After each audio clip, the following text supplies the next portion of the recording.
I will go ahead and call the August 6th edition of the Jericho Selectboard meeting to order.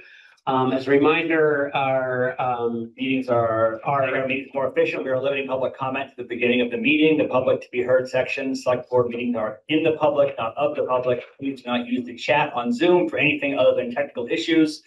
Please be respectful. Please keep public comments to 3 minutes or less. Peter, are there any of these agenda items that we do want to allow public, like to drive the public comment to when we cover it, or do we want to just do all public comments in the public? I wonder about the DEI, which would be a question about petitions. Yep. And if people maybe want to be part of that conversation, maybe. Okay, so we'll start with public to be heard for anything on or off the agenda other than the letter from the DEI committee, which we'll take comments for during when we get to that topic. So is there any public to be heard? Well, you guys tied. Chuck, go ahead. If you want to review that, I'll make it. I'm okay for right now. Thank you. Not everything is Just be glad. incredible. So as I've heard me say many times, for the last 50 years, since the first real exclusionary zoning, Jericho's view has been that big houses and big lots is legitimate housing, and anything else is kind of an alternative, an exception, and something that the town is entitled. Any housing for people with regular incomes, the town is entitled to really regulate extremely tightly to make sure other people aren't offended. I'm quite optimistic about some of the current proposals. We haven't seen the marked up copy yet, but I feel pretty good about a lot of what's in there. It represents a change in a point of view that did not exist when the town re-regulated the village centers. You've heard me complain about the dimensional restrictions and the tight restrictions on small scale multifamily housing, or any housing really, particularly in Riverside. We finally have what I think is sort of an outside opinion on that, which is the new and developing Vermont 802 Homes Catalog, which is being done by the state to provide 10 housing designs, which it considers to be, and they are good designs, different sizes and shapes, which the state considers to be likely to be universally acceptable in town centers. There's 10 of them proposed. They're under draft. I'm going to hearings, I'm making comments. Of the 10, 2 of them are single family homes. They would both be allowed in Riverside. Of the 8 small scale multifamily housing designs, only 1 of them would be allowed in Riverside today. This is based on my reading and my conversations with Chris Flynn.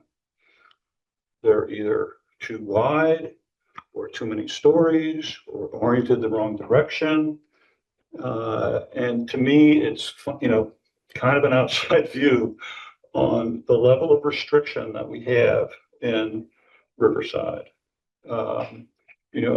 We joked for years about the ban on plastic flowers.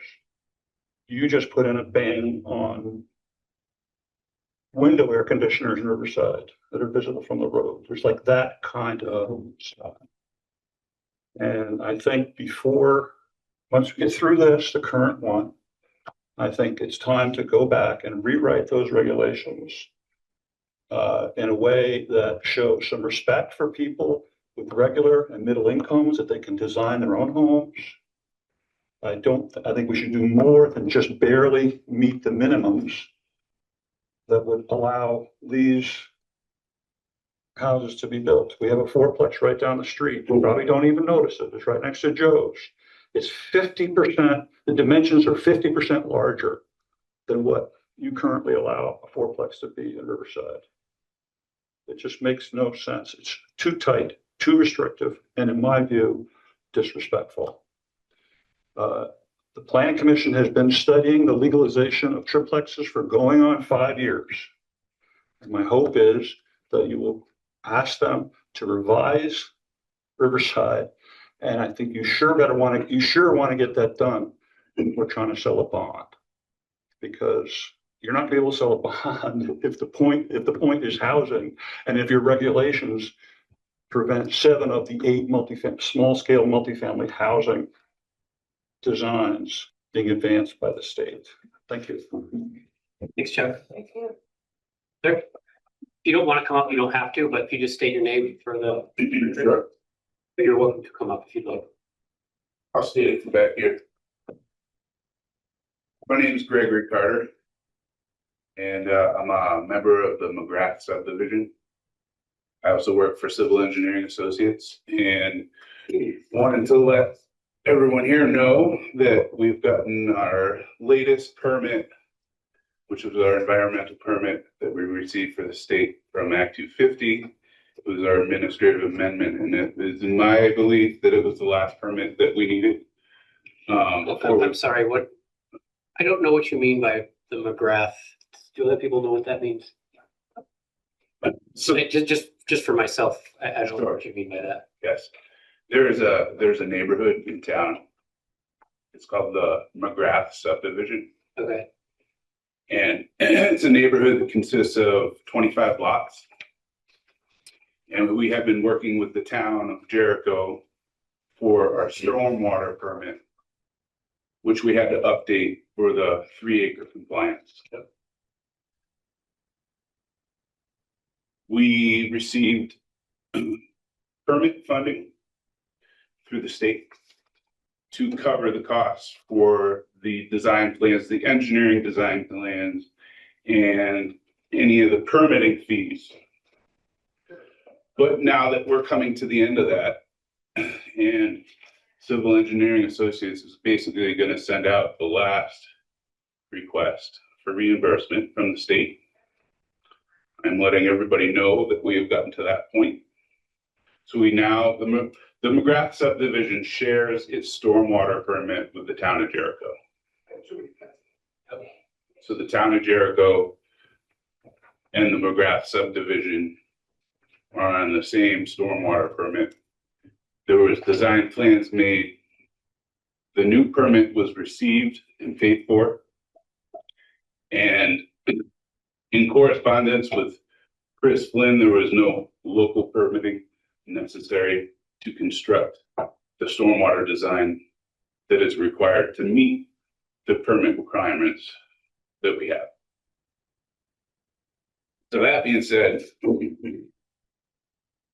I'm also the vice president of the McGrath subdivision. And we would like to get a meeting with the appropriate town officials to discuss the next phase, which would be construction. Construction of whatever is being designed for you to comply with the 3-acre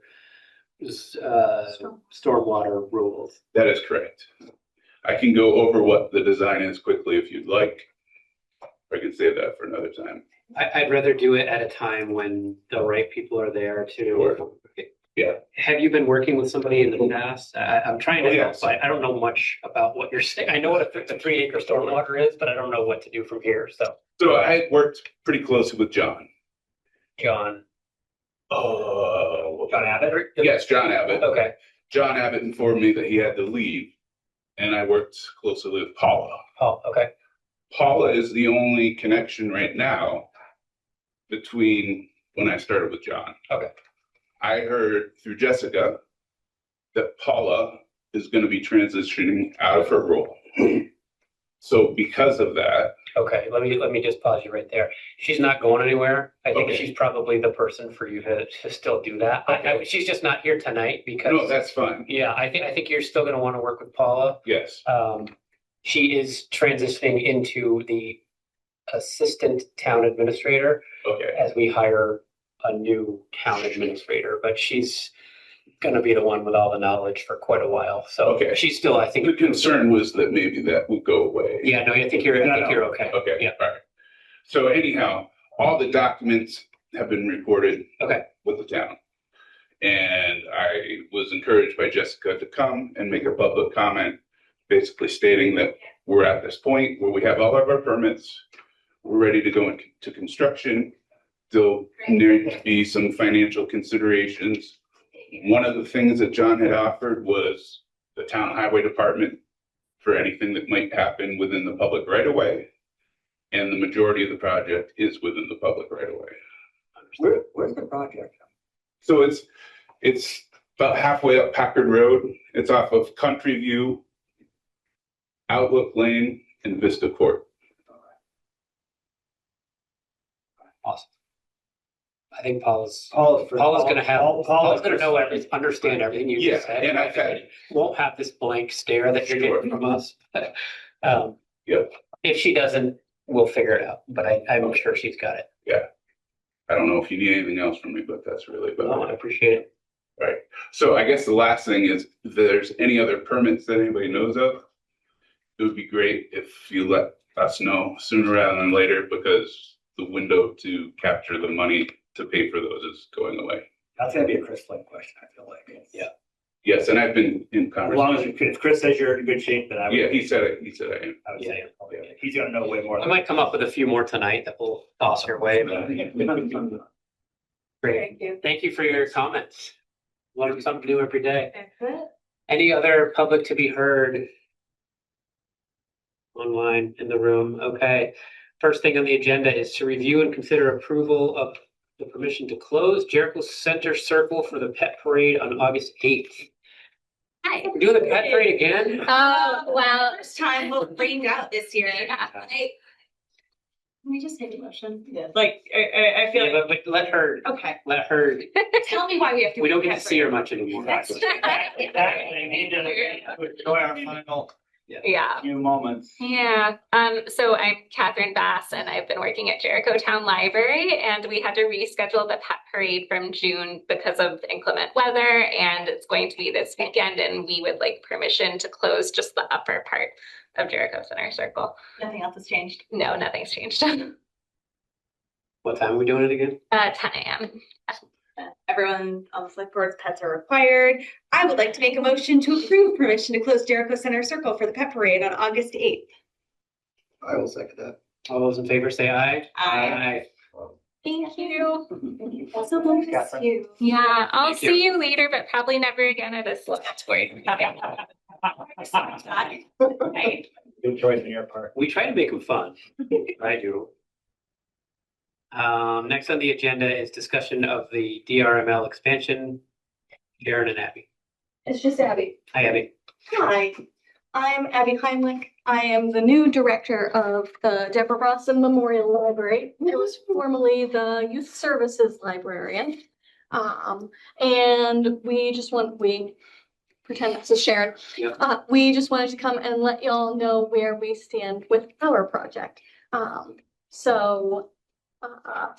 Let's see, I'll just read what we've got written here. I do not speak for the Board of Trustees, but that's how it's written. Board of Trustees for the Jericho Underhill Library District, or as it's commonly known, the Deborah Rawson Memorial Library, is excited to provide an update on our expansion planning. We held very well-attended meetings with residents of both Jericho and Underhill to provide insight into why we want to expand the library, as well as to review architect drawings and to get community input on our expansion project. The information is very helpful. We also hired a consulting firm, CPGE, to do a feasibility study for us on the fundraising feasibility. And what we found through their interviews with 20 individuals and business leaders in the town is that what we really need to focus on fundraising and building donor relationships and managing those things. So we're not, the original timeline had us seeking a bond in 2027. That's just not going to work.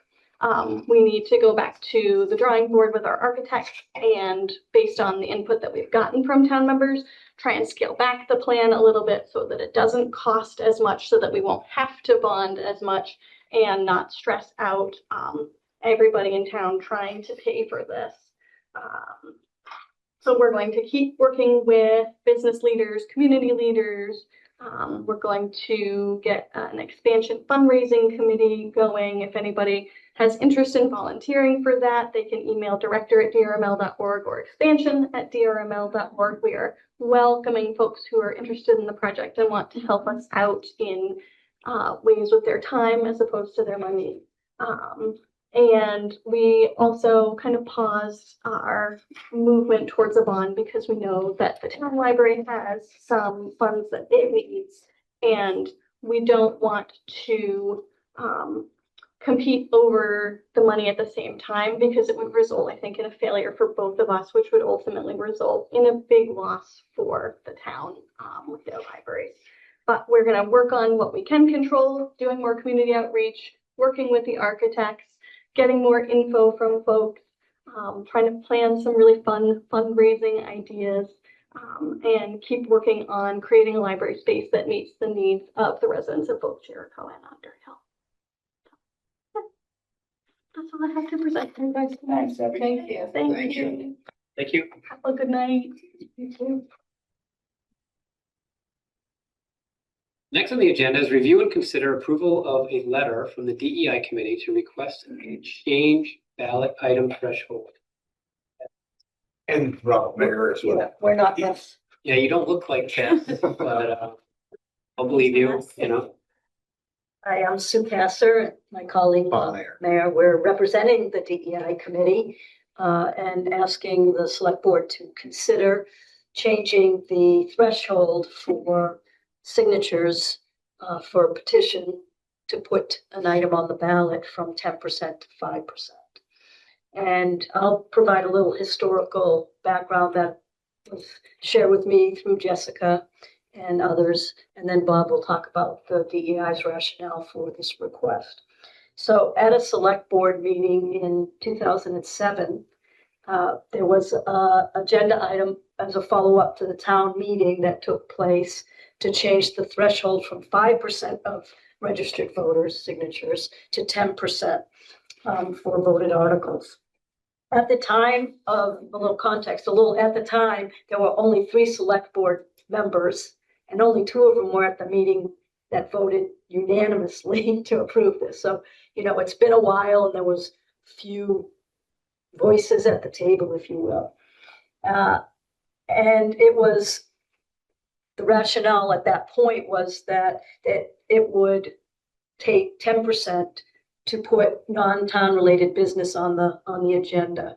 And there were a few issues at that time that were surfacing by certain groups, and they weren't necessarily town related items. So the select board at that time thought then they would put the onus of that onto the voters at 10%, as opposed to them using their own discretion to decide whether or not it would be an item for discussion.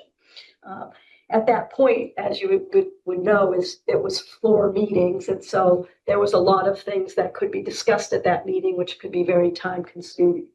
So the board discussed this at their 2007 May meeting, and they voted to raise the threshold from 5% to 10% of registered voters, and that the select board would waive their discretionary power to and automatically add that item to the warning, the town meeting warning. A couple of points with that is, one is that there was no language in the statute that talked about what is discretionary. It wasn't operationalized, which can cause some confusion. What if the select board half wanted the item to be on the warning and the other didn't? Like, how were those decisions made if discretionary wasn't necessarily operationalized? And 10% is just unique to Jericho. So other towns surrounding are still at 5%. So it's been a long time since this was revisited. There were certain reasons that it was brought to light. There were new members on the select board committee now that weren't there when this was taking place. It is unique, and our town meeting has changed from that initial approach. So the benefits of doing that, circulating the petition just in general allows people to have an idea of what is going to be warned so that different groups can educate that and people can come with more information to know what's going to be put on the ballot. Bob's going to share something about how DEI looks at this. Can I just read that? What's the last thing you said? You said one of the benefits is That it would allow circulating the petition gets it out into the public so that they become more aware of the issue and there's time for people to be educated about it before they have to come and take a vote on it. But that's not, I'm not arguing, I want to understand what you're saying, but that's even more apparent with 10%. Mm-hmm. Like 10% requires even more people to be educated. I'm not arguing against it, I'm trying to understand your point. Yeah. You're just saying in general, petitions work to build a sense of what the question's gonna be. Correct. And then Bob's going to talk about how our group, the DEI committee, views this as something within our purview to offer as a recommendation. Yeah, I think part of the 5% is that if something is put on the ballot at 5%, it's going to be out there in people's minds far more than just somebody still circulating a petition trying to get 10%. One of the things that the committee was looking at, we were approached by some people who wanted to talk to us about some petitions they had, and while we declined to endorse or get involved with any particular petition, we began to think about the act of petitioning itself, sort of the process. Then we did a little digging, and according to the state rules on towns and the regulations and such, this is the only town that has a 10% threshold. Everybody else is 5%. And the state regulations on it give the select board immense discretion anyway as to what they put on the ballot. It's pretty much what the select board decides. If they decide it's not relevant to the town, they can already say no. Nothing changes that. Even with 5%. Yeah, pretty much. I mean, if you read the state rules on it, it's if you decide if it's either something that's not legal or is not within the town's legal authority to do, you can decide within your discretion, at least from my reading of the state rules. You know, again, you have a lot of discretion. The reason we would like to push the as a formal measure, you know, to re-adopt the 5% that the rest of the state uses is simply that more voices are better. We're at an Australian ballot now for voting. We're not taking up a lot of time on a town meeting. Even in the unlikely case that things go through and get 5%, which is a pretty high bar. I mean, we've all had people come by asking us to sign petitions. A lot of times we don't. If anybody takes the effort to do that and get 5% of the voters in Jericho, that we feel that deserves to be brought to the attention of the polity again for a vote. We don't anticipate that be a lot of folks doing it, but I think that anything that removes the obstacles real or apparent for a more diverse set of voices. It's one of the ways that people from a lot of different walks of life and a lot of different viewpoints have of trying to get issues addressed that are important to them. And again, they still have to get 5% of the voting population to sign on to it, which again, I think is a pretty decent bar against the bar the rest of the state has adopted. And so that's why we're doing it. It's not pushing any particular petitions or opinions. It's that in general, the more voice people have and the more avenues they have to bring issues to the rest of the citizens, the better. And this is one that we feel does not really impose a burden on anybody. It returns the town to the status quo of the rest of the state and simply establishes a level playing field without impinging on the prerogatives of the select board at all. So if somebody comes up saying, you know, something about banning Trump from landing space aliens in the Village Green or something, you can just not even bother to consider it. But, you know, there could very well be other things that are much more relevant that have been kept from coming to our attention because of the 10% limit. And that's pretty much what we're thinking. Have you heard anecdotally that that's the case? No, I mean, again, this is something that is more of a meta sort of thing. It's philosophical. Again, a lot of that is driven by the fact that we notice that Jericho is different from these other towns, and there's really no reason why we should have a threshold that's different from all the other towns. Nothing's, I mean, we're special in some ways, but I don't think we're that special. It just seems like an unnecessary additional burden, even if it's really not going to have a huge immediate impact. It sets the right tone of Jericho saying, yeah, we do want you say things. We do want to hear your voices. Here's the procedures for it. It's the same procedure that everybody else in the state has to deal with. I think from our committee conversations, it was around access. And if you have groups that aren't in the majority, that don't have the connections, the networking, the advocacy, the confidence to go out and get The 10%, mobility. then you're not really allowing access of those voices to bring things to the table. So from our committee standpoint, it was to try to provide some access for groups that might not have those benefits. Are the percentages of the population as a whole or the registered voters? For voters, yeah. I have a question, just to clarify. The letter says 5% for all petitions. The proposal is 5% for all petitions to be automatically placed on the Australian ballot. That's fine. But that's different than, that would mean the select board be hands off at that. That's, well, to clarify, that is automatically unless the select board exercises its discretion that is in the rules of the state regarding the suitability of it. Again, this is one of those things that's in there to prevent, again, having to put on petitions that advocate illegal activities or things that are simply beyond your capacity to do. So, you know, the one in the past that was banning George Bush from coming to Jericho. It's not in your capacity to do that. It's not legal. So you wouldn't have to put that on there. But as far as we can, the only thing you have to do, as far as I know, is the bond stuff at 10%. So again, in some ways, Wait, what's that? The bond? the bond, I think the threshold for anything involving a bond is 10% for signatures. Oh, for a petition for a bond? Yeah, Oh. yeah. And that's obviously when money's involved, it's a bit more strict, but yeah. When we're doing this because right now the thing says at 10%, things are automatically put on the ballot.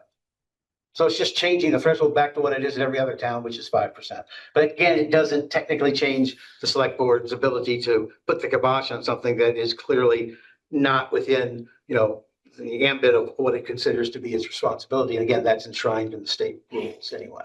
But I also think that there was some abstractions related to what's discretionary and when does that come into play with the select board, at least for this particular item. Yeah, and this puts it back into the language that's already in the state regulations so that there's no question, you know, if you do make a decision, you have a very firm basis to make it on based on the state statutes. And, you know, it makes it simpler for everybody, I think, because it will be the same as every other town. And I think, you know, I spoke with Jessica. I know Jessica sent you an email Oh, God. a while back, giving you sharing the minutes from that 2007 meeting Oh, she may have. Yeah, I had that here. and then just putting it out there to say, does this select board want to revisit and either reaffirm or modify the language surrounding that, both in terms of the percent threshold as well as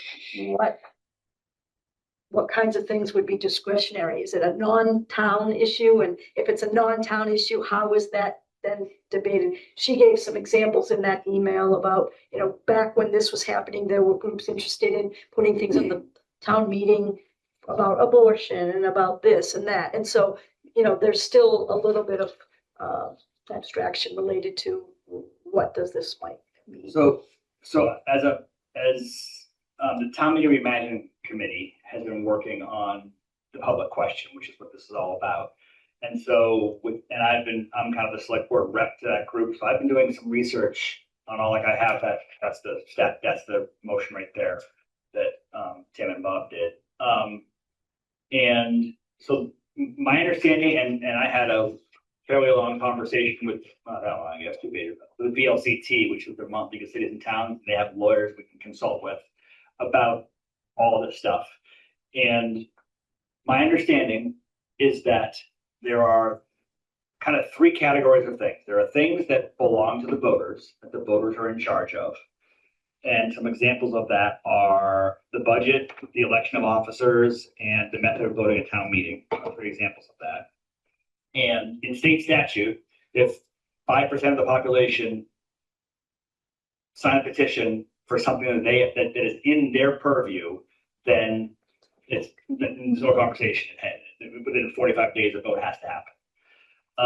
Then there's things that are in the select board's purview, like the ability, I'm reading off the exchange with the VLCT, the ability to adopt an ordinance, well, the select board has the right to adopt an ordinance, but the voters have a right to disallow an ordinance that's already been adopted. And I kept saying back and forth, like, I need to know what are the voters in charge of and what's the select board in charge of. And after a long back and forth, she basically said, like, I can't give you a list. There's not a list of all the things. When it comes up, you should tell us and we'll say, that's the voters, that's the select board. So the piece that this applies to is the piece of things that are in the select board's purview, that are not in the voters' purview. If it's a thing the voters have power over, then it's in statute. If it's something that's in our power, then there's no state statute around that.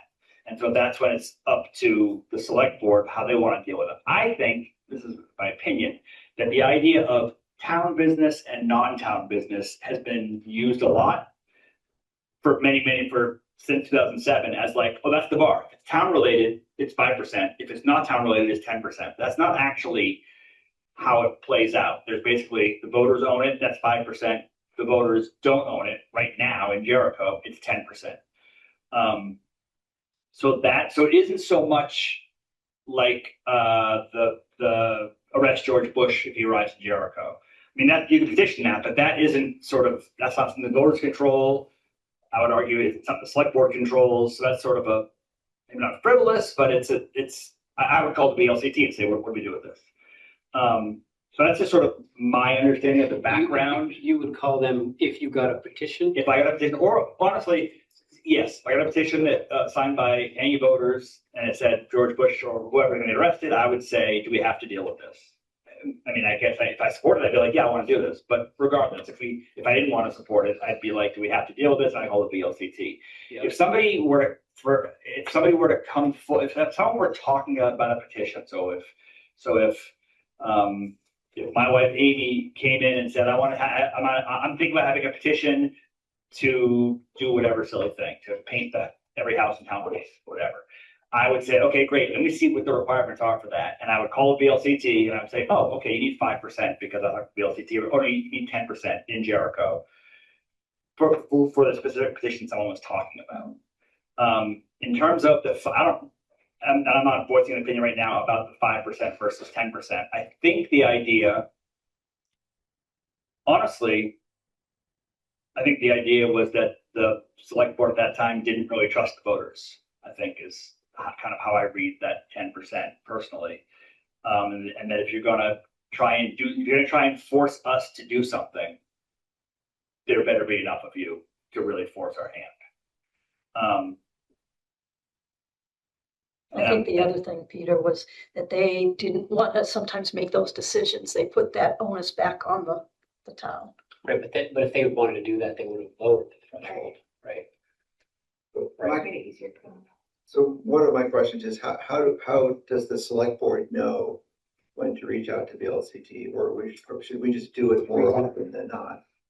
If I heard like, for example, last year they were talking about the Palestine petition, and if I had thought of it then, I would have said, oh, I'm gonna call VLCT. It hasn't come to us. I actually never even saw it, but I would call VLCT. Hey, we're thinking this Palestine thing might come up. This is our charter. This is state statute. What do we? If we get 5%, what's our obligation? If we get 10%, what's our obligation? So if we change from 10 to 5 now, as this proposal is, then everything would be 5%. We might still reach out to VLCT.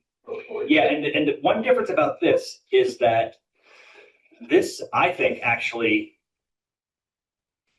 if we delete this, so we go back to like what everybody else does, my understanding is that if voters came forward with something that's in their purview and it's a state statute, great, it's done. If it's not in their purview and it's 5%, it's up to the board if we want to do it or not. And if we don't want to do it, we can ignore them.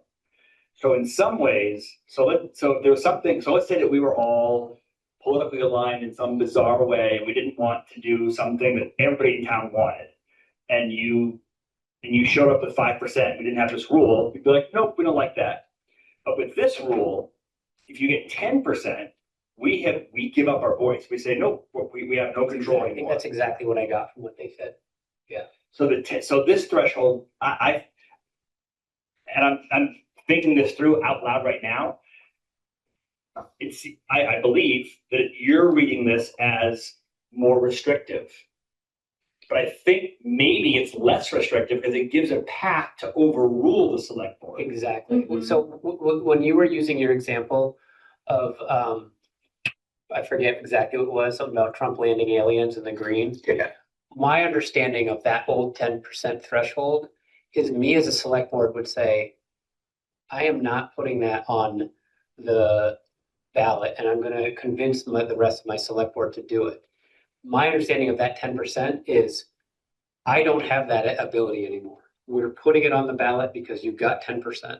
That was the way it was explained to me a lot of times, even though it wasn't ever explained as well as Peter just did with all his research.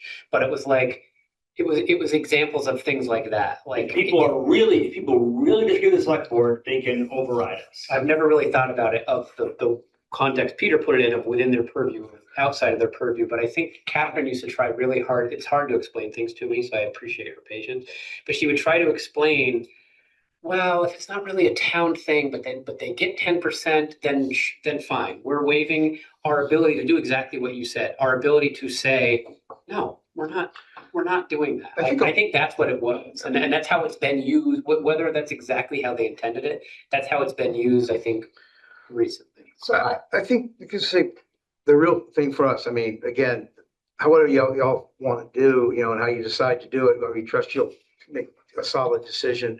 But it's really about how you want to sort of approach it. Do you want to focus on the possibilities of the voters doing something in your mind, silly or wrong, or do you want to focus on enhancing the ability of the voters to communicate and bring things forward? Now, do you trust the people of the town to have a voice, or not? And that's sort of the main important thing, regardless of what rules are adopted. And it sounds like the board here is much more trusting than the one 20 years ago.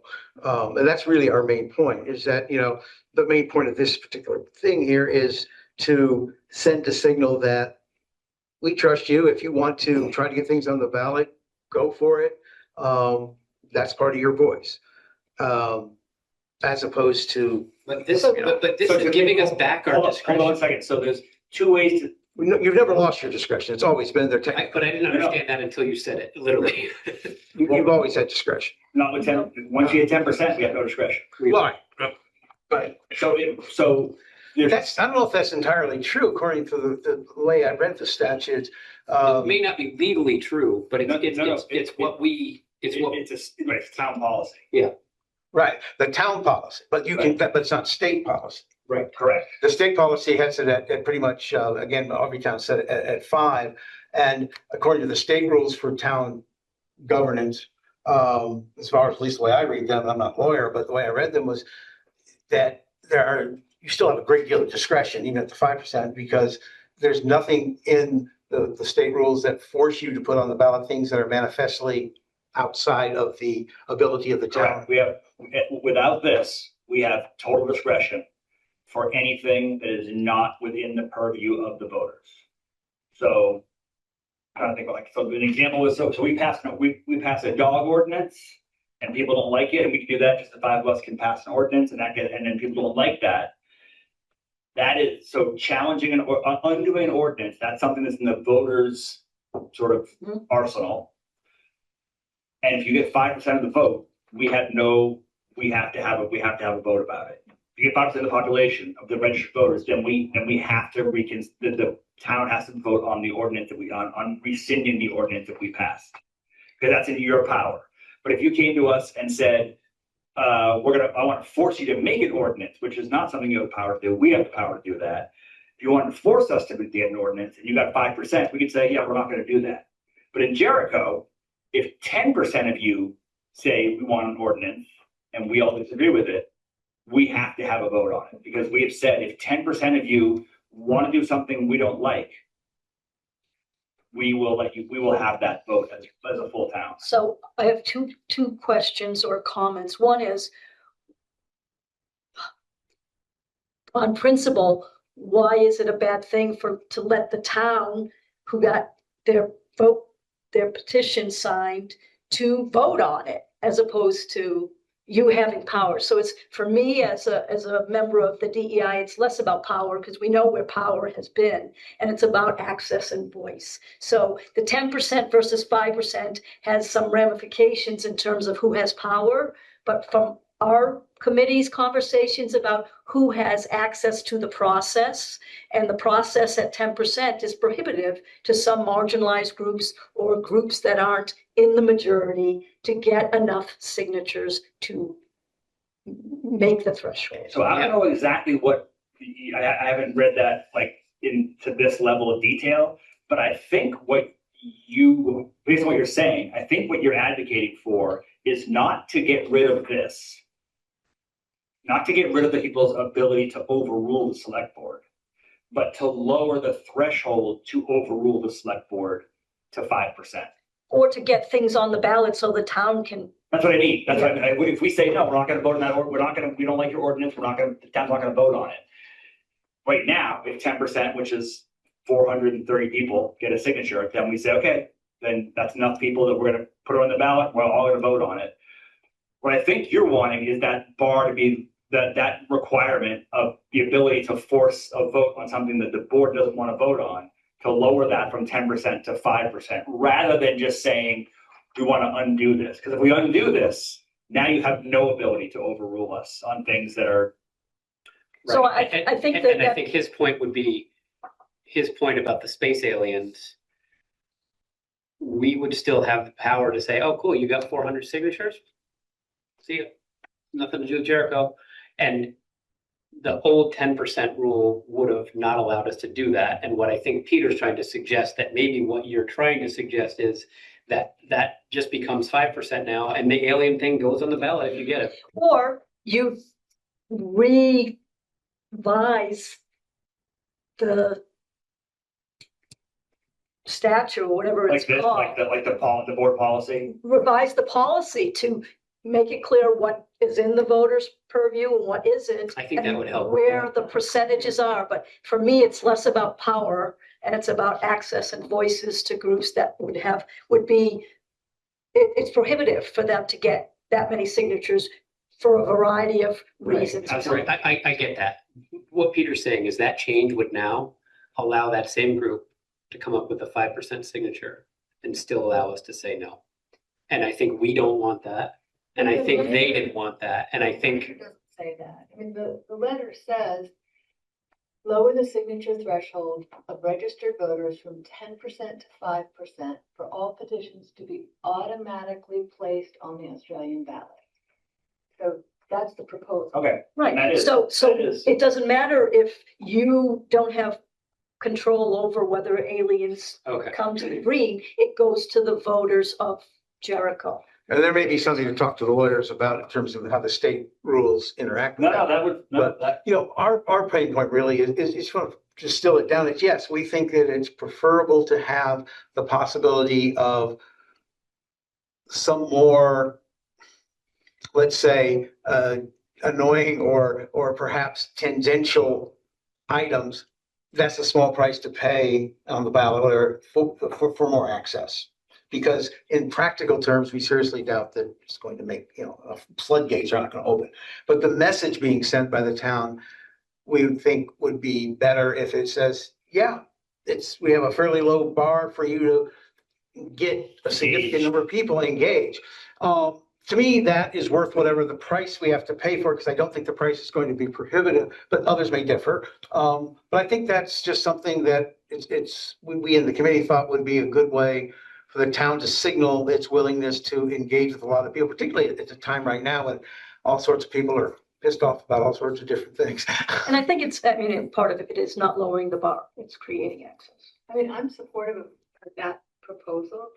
I wonder if we don't need to do a little like you've done some research, but to say, you know, what are things that, What's within the discretion yes. of the voters Yeah, and what's we're within. not insisting that, vote like right now and accept, or deny it. We're bringing it and as a request for the board to consider this issue and to think seriously about the issues we've raised so that we can come up with, the board can come up with something for the town that meets some of our request in terms of access and also rationalization with other towns, but in a way that works for Jericho and will make your lives easy as well. So, I mean, it's just a proposal for action to align Jericho in a more accessible way. I'm very supportive of this, to be clear, but I want to I feel like I'm being kind of harping Jericho on like, no, you're not saying it right, you're not saying it right, but I want to just be really clear that like this sentence here that says only proposals with signatures from 10% of the population are automatically placed on the ballot.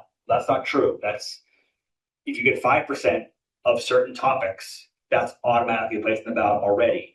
And then you referenced a couple of times like bringing you guys in line with other towns. We would be going beyond. We're already more flexible. Again, I'm supporting what you're saying. We're already more flexible. Other towns just have 5% if you have the power. Otherwise, we'll do what we want. This thing says 5% of the power, 10%, and our hands are tied. So we're increasing the ability of the people to overrule the select board. So if we said, which I think I don't at this instant, I'm feeling like, yeah, we should do it. If we said any petition that gets 5%, we will put it on the ballot regardless. We'll waive our right. Exactly. That now Jericho is way more liberal than any other town in the area. Do we know that? Well, they said that. They said other towns have discretion. We're giving up. Well, I think that you've highlighted some of the complexities of it. And again, we were not, we're bringing this at a more macro level. Need to be all like, I more than you do. We are, again, the purpose of our proposal is precisely this sort of discussion. Yep. Exactly. Our main goal really was to get this type of thought about the thresholds that apparently was not really engaged in 2007. And in some ways that's as important as the result, because whatever policy that comes out of this, if everybody is on board with it and it's clearly articulated and explained and everybody knows exactly where the discretionary power lies under the guidelines for the exercise of that discretion, will be in a better place than we are now. And that in itself leads to more sort of accessibility and more participation because clarity allows access. Yes, clarity allows access, exactly. And there are, it's a complex situation as you brought out, but I think that what I hear here is that you folks are kind of on the same page, that you want to make it right and workable. And that's what we would like as well. I'm still confused as to why there's a sticking point of whether or not you have discretionary power or not. Because it's on the ballot, because 5% of the voters had petitioned to get it on the ballot, and it's a yes/no vote versus a floor meeting or a floor vote. I'm still trying to understand what's prohibitive about that. I think one point that is clear to me with all of the explanation is, I think as you were considering it in your committee, you were looking at it like Jericho is more restrictive because we have 10%. And I think that's wrong. I think it's easy because it's so complex, because of these weird little minutia things.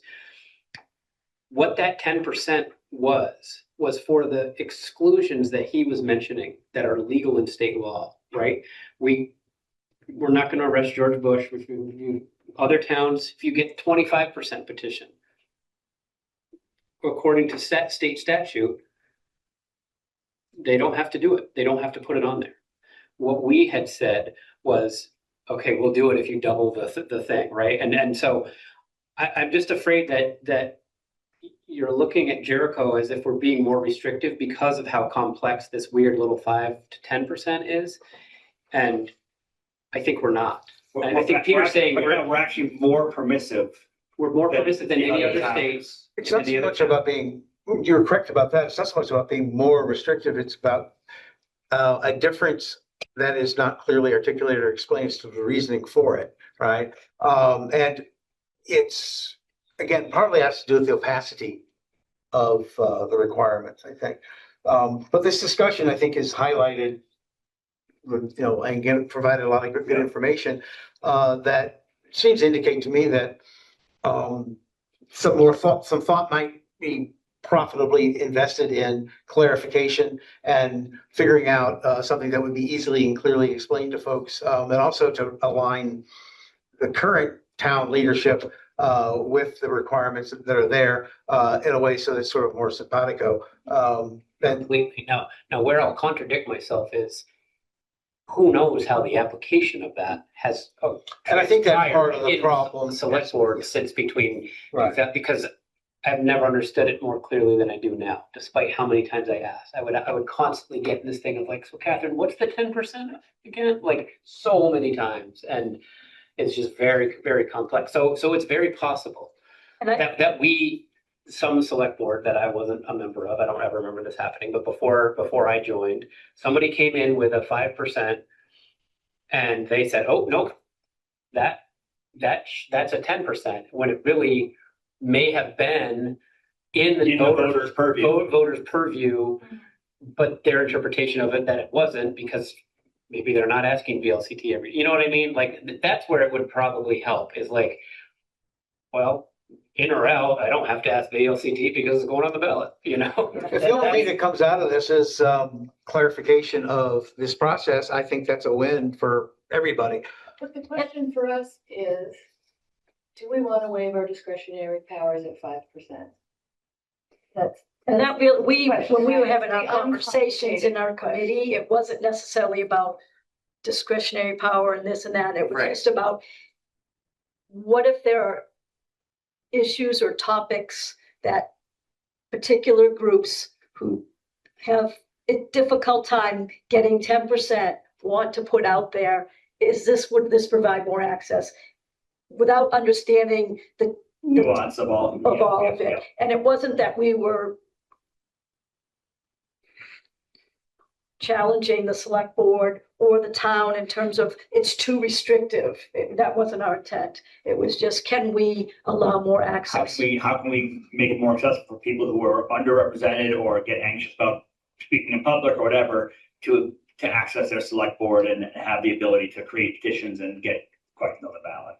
And bring those issues to the full to the public that might not have been because they didn't get 10%. So we certainly weren't trying to usurp anybody's discretionary I power. don't take it that way. Part of No, that, but part of that clarification going forward for everybody involved is for everybody to understand that I think we would need to rely on VLCT to make a designation on these things, because it's it's not like we're gonna be able to have a list.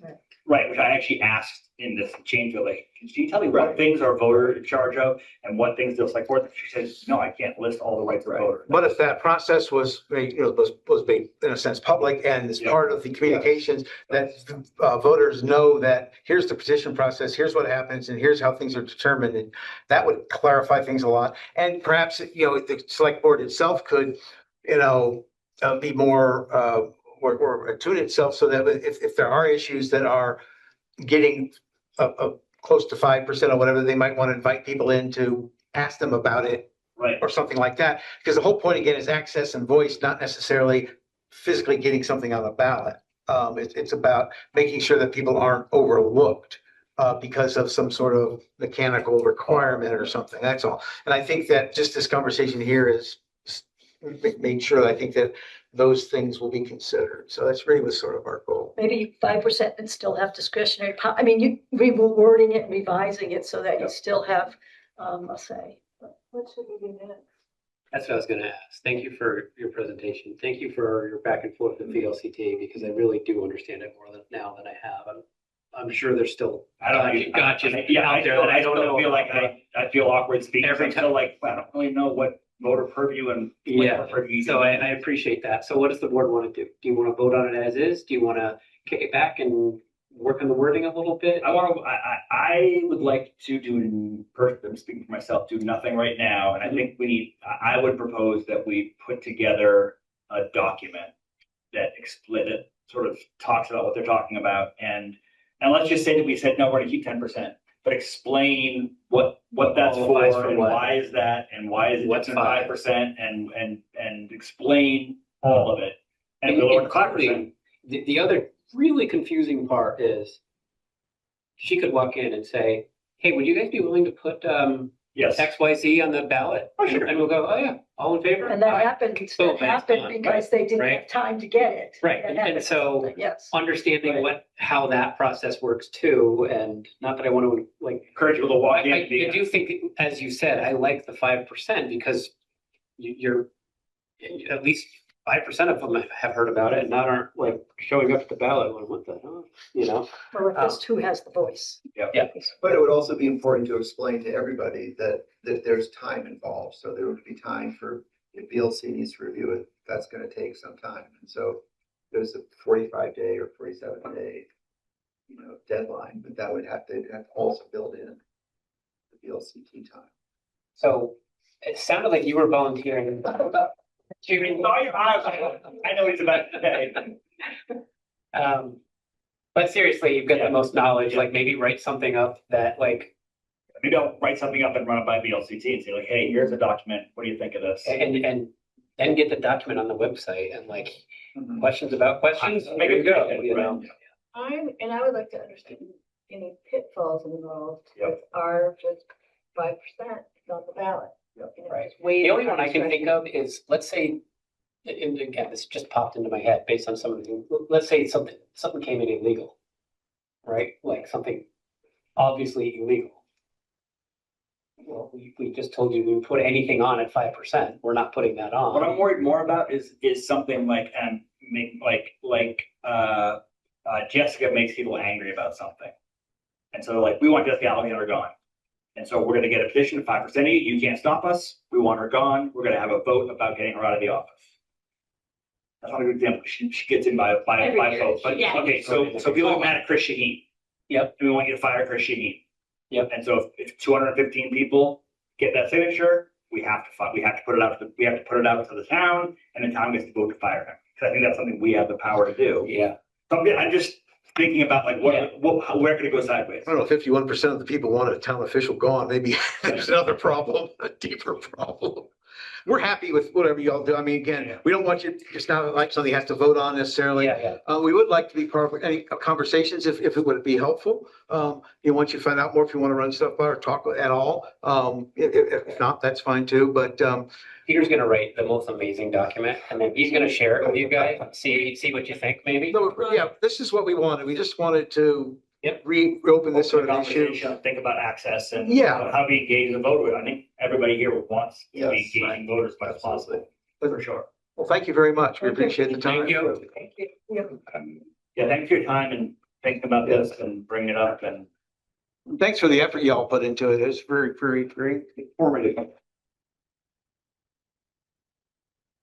Next on the agenda is to review and consider adopting the updated town road and bridge standards effective 1/21/26. This is one of those things we do every year.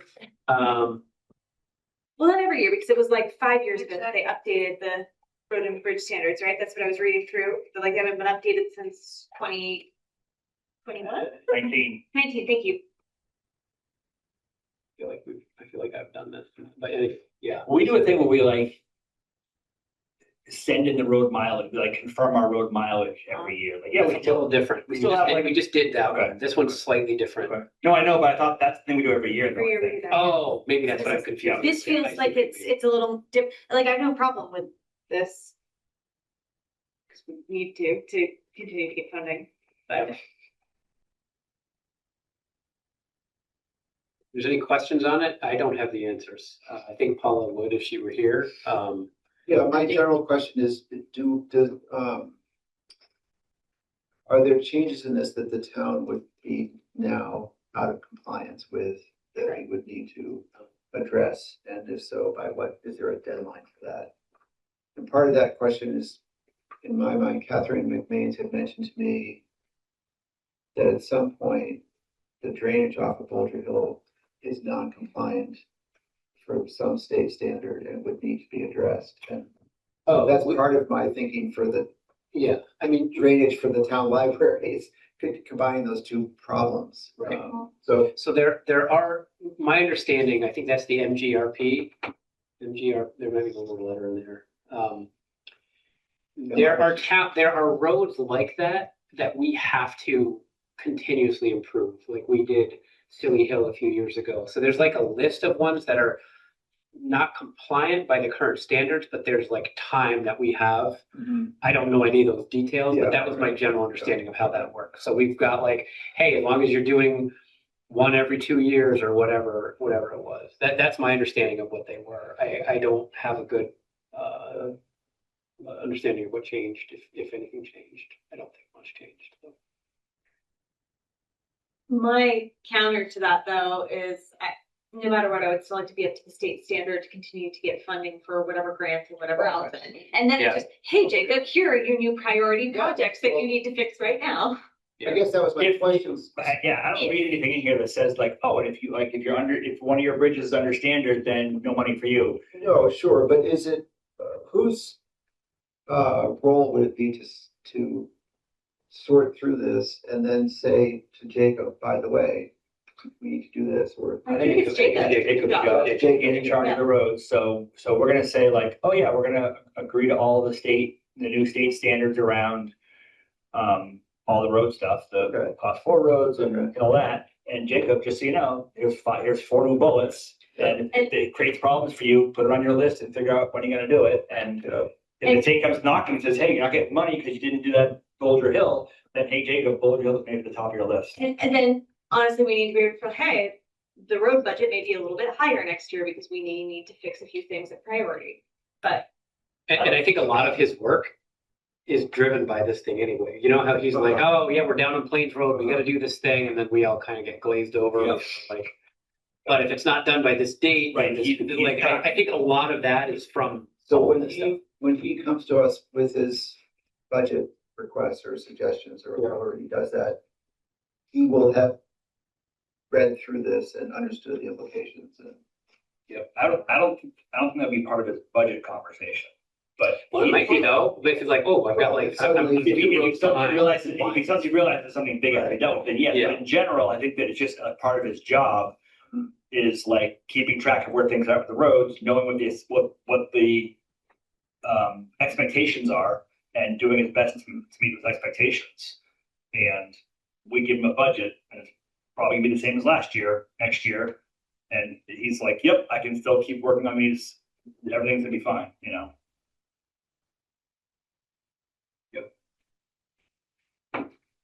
So I would make a motion to adopt the updated town road and bridge standards. I will second the motion. All those in favor say aye. Aye. Aye. We are zipping through this long agenda.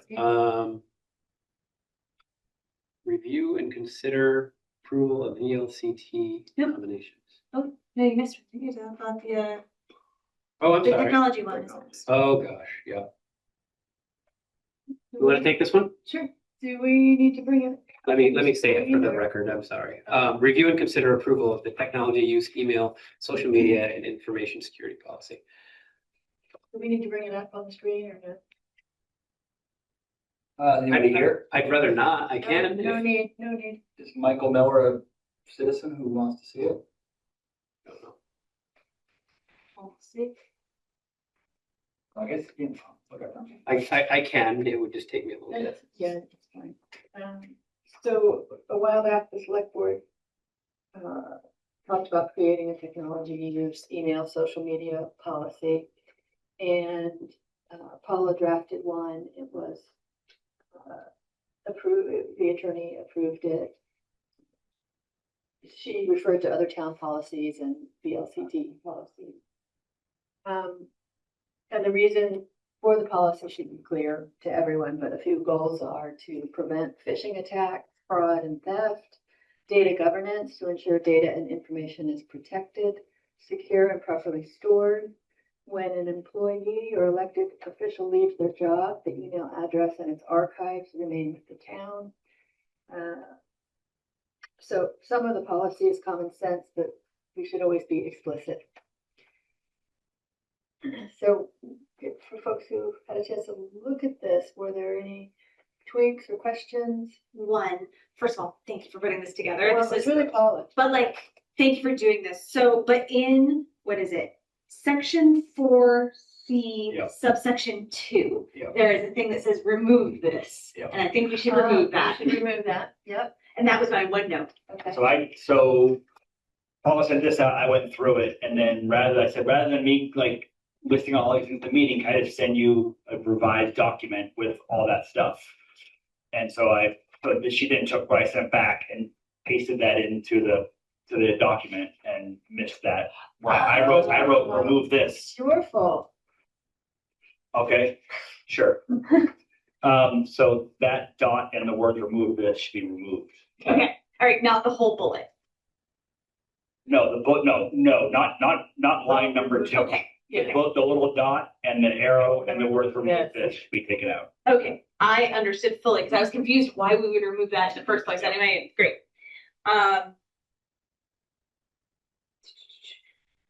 The only other, like, it's gone through the lawyers, so I'm certain it's great. But I got some like wishy-washy, like, oh, unless you really need to use social media at this point, and then it's okay, or like, as long as Claudine said that is the right way to do it, that's fine. I just got a little antsy about that. But it was too restricted or? No, it was a little loosey-goosey, yeah, it was a little permissive. Paula, Claudine did go through it. Then I trust it. Does adopting this policy force me to get a town account? Sure does. Well, You have it anyway. Because I'm official. Are you an employee? well, It says or official. Employees are official. it would force you to have your personal email audited, or whatever email you're using. But that already exists. Yeah, This, like, state statute means that they can go through those email.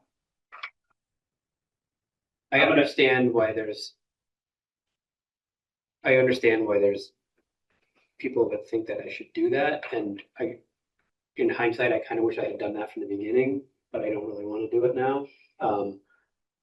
It's just a personal thing. I don't really see the exposure that I have. Let's say somebody takes over my email account. What's the exposure to the town? All right, so you remember, Hacked. Yeah, I lose access to my account, somebody's got it, they can. so you remember, I don't know, it must have probably been last summer at this point. How's it different than my town account being hacked? Yeah, like, Well, it's because it's a different vulnerability system. I think we can have a conversation about how I think our town emails are pretty vulnerable because of what happened last year with the phishing, where they like attempted to phish all of us. That's a different but conversation. that was different. That was different. That was very easy to do. Anybody could do that. Sure. Still. Sure, but I also think that I haven't seen a pen test for our systems recently. Have we ever done one? I doubt it. But I hear what you're saying too, Peter, that that's. Right, No, I'm just explaining what I think your question is, and what if I get hacked? Your question is, why is my personal account getting hacked any more likely than a town account being hacked? and let's say it does. Let's say it's let's say by some miracle, The town is super the secure. town is way more secure and mine is just loosey-goosey and I've got my password posted everywhere. Yeah. What's the risk to the town? If somebody gets into my account? They can send emails with authority. yeah. Kind of business. They can say, "Hey, Paul, I need to speak with you." They can. Will you buy me this? Or Or yeah, you might be using your email for, signing up for some weird website, your personal email that. Right, but that let's could say then be phished, hackers could move through to get. to get what? to see any personal Like I- information of people Oh, in and email. exposure of private converse, like emails you get from Yeah. citizens saying, Which "Get are Peter Booth, public. get Peter Booth." Which are public. Yes, but that they are Records. public by request, not by scammer trying to expose you and information. Just to, not intentionally, but just to add pressure to you, I'm gonna be going to a town thing. I actually was gonna email Paula, but she's just has bigger things going on than my email, so I'm gonna be going to a town email too. I'm gonna just drag all the folders from my town and from my personal email. And I have like one Selectboard folder on I'm gonna drag the Selectboard folder over and dump it into the new. Sorry. But it is, I do think we do need to clarify some things. So every single volunteer now? Like that's like, if it's really $500 an account? Yeah. That's a huge, that's what Paul told us. That can't be right.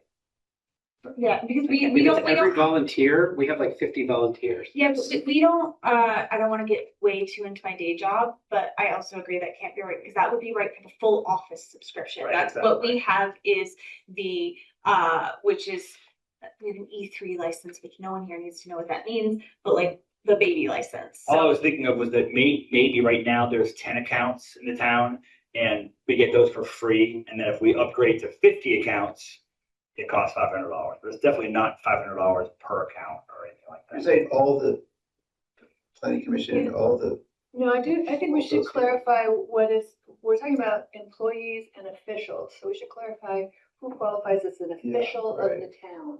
Oh, probably not me. Is it just the elected officials? I would say. But we should be clear, we should. add some language. Elected officials with. Are we the only ones elected? We are, right? It's just Well, weird, right? Because the right. only thing you need to serve on, and I'm not trying to be, if you guys tell me I need to do it, I'll do it. I don't like it. I don't think it makes us any more safe. I don't think it helps in any way. If I had a town credit card, 100%. If I had access to the town, I don't have anything. There's nothing that I have that I'm not gonna have. You know what I mean? Like, But what if sure, somebody okay, uses I your get a town account and they still hack my personal account and say, Chris, I need you to go. Like, it's like all the thing, it provides zero protection. But could somebody use your email address and ask for the town, as if you were the town official asking for something? Or demanding something, or, I mean, is I that guess. possible? I guess, like, I don't give me, know. I need you to write a check for $25,000 to this like, Oh, okay. Paul, write a check. yeah, I got this from Eric. I mean, it's clearly legit. So anyway, I don't know. I think we should All we need- clarify to elected officials, but then again, the question is, but if we adopt this. Then So- Eric has to do it. don't not do it because of me, but just because I don't want to do it. My point is this, let's say I don't run for select board again, somebody else runs. They're elected. There's nothing you can do about that. The voters elected them. If they don't want to get an account, they don't have to get an account. No, they do it for policy. And So then what happens? then they get, Well, nothing. Do we have, We have, I don't know like, that we have the ability to say, no, you can't be on the board because of it. Like, do we have That's a that? question. And that's true. Like for staff, we can take away benefits, but for, Well, staff, we can fire. Staff, this is Right. policy. But elected official, let's say they were more belligerent about it than Which, I'm and not that going to. happened. There's towns where select board meetings are super contentious. They're like, no, you're don't like that 100% happens. be like, I'm not getting an account. If you want to talk to me, you can email me this, or you don't have to. I don't think you have the Authority. I But there don't would think you have the certainly- authority. There certainly would be things we would have the authority to fire one of us. I mean, if somebody, Because somebody Right, breaches. right. the violations of this policy may result in disciplinary action up to and including termination of employment, removal of access privileges, reimbursement for damages, referral to law enforcement, or other actions permitted by law. None of that is Those all us. what? So, disciplinary actions include termination of employment for anyone under this policy. Any violation. I see. You're reading that. Oh, I got Yeah, you. None of which removal apply of to us. access of privileges, reimbursement for damages, which I don't understand reimbursement for damage. Well, I guess I do. Like they would have to pay the town back. Is what Right. Yeah, that's what we're getting. Referable law enforcement, other, like none of that applies to us unless, you do something truly heinous without a town account. Yeah, I guess. And it says elected officials who violate it may be subject to loss of benefits, which you don't get. Well, I mean, Well, unless you're talking about $5,000. stipends. Oh, And I suppose. You want to do this for free now? I mean, That salary, not that. I suppose it could be like, okay, well, so, let's pretend you're not the chair. So you're like, yeah, I'm not doing it. Okay, so Chris is the chair, and Chris is like, okay, so Eric will not be included in any email communications until he gets to school. And if he can come to select board meetings, participate, but he can come get a paper copy of the packet from Paula, and communication between the four of us will obviously not violate open meeting law, but like we can communicate through email and no one can communicate with Eric through email. Yeah, and Susan has a .gov. Yep. And it would pass along, it's planning chair. So once Right. she's not chair, it passes to that. And that's like I had that for JCDC chair. And that was a .gov too. It's over the town. Yeah. Yeah, that's the other thing. Why are we .gov and .org? They've done orgs? I thought we had done those. Our emails are .gov, and our town website is .org. Oh, I had never thought of that. That's a good question. I'm guessing it's a legacy that someone just didn't bother to. I Probably. think we should get it. I think we should be. Well, that's why I was emailing when you guys all joined. I was emailing all of you and you weren't getting them because I was like Chris Brown at JerichoVT.org, which I think is the website. So no, and you got it.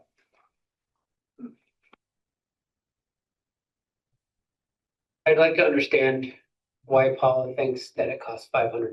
I don't want to just dismiss that. Okay. And So that's a I don't, and are we saying only elected officials, not all town volunteers?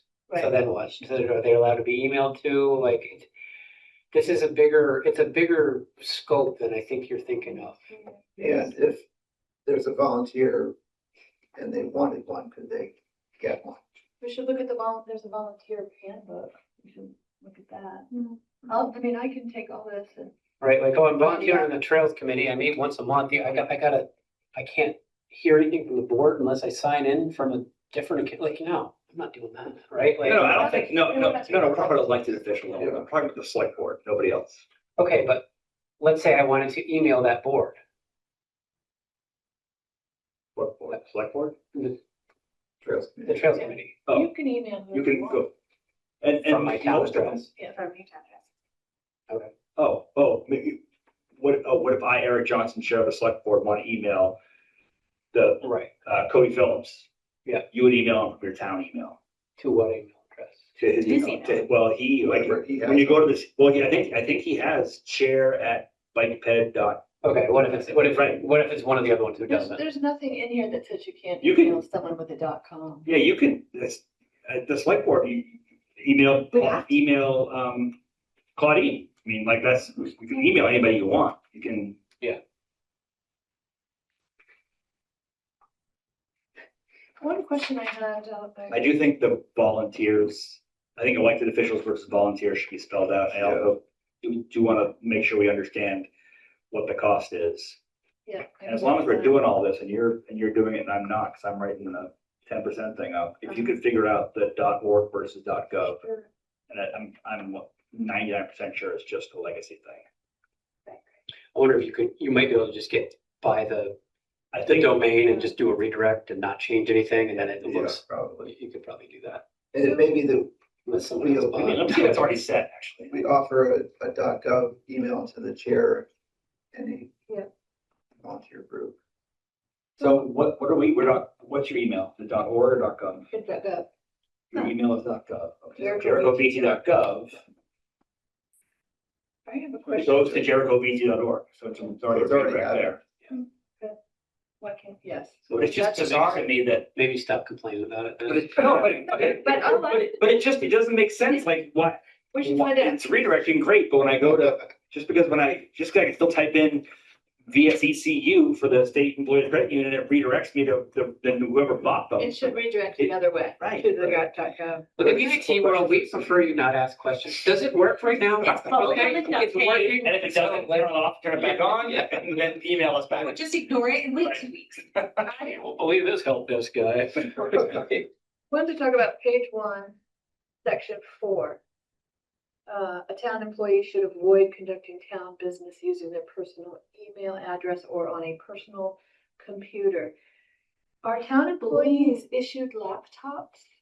I get a new laptop out of this. No, but I was gonna say, if we're restricting personal computers for employees, and they want to work from home, do they have town laptops, I don't know. They don't. Question. I mean, I don't know that. Or I'm is sure. it a desktop? I would not restrict. I would not Yes. restrict, I would not have that restriction in there. That's And insane, it says because then you unless- can't Unless have your email on specifically your phone. authorized by the right. town. Oh.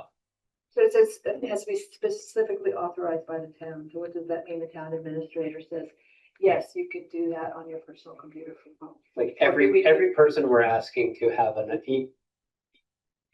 town email address is gonna put it on their phone. Yeah. So maybe that part. needs I would to maybe stay. strike that.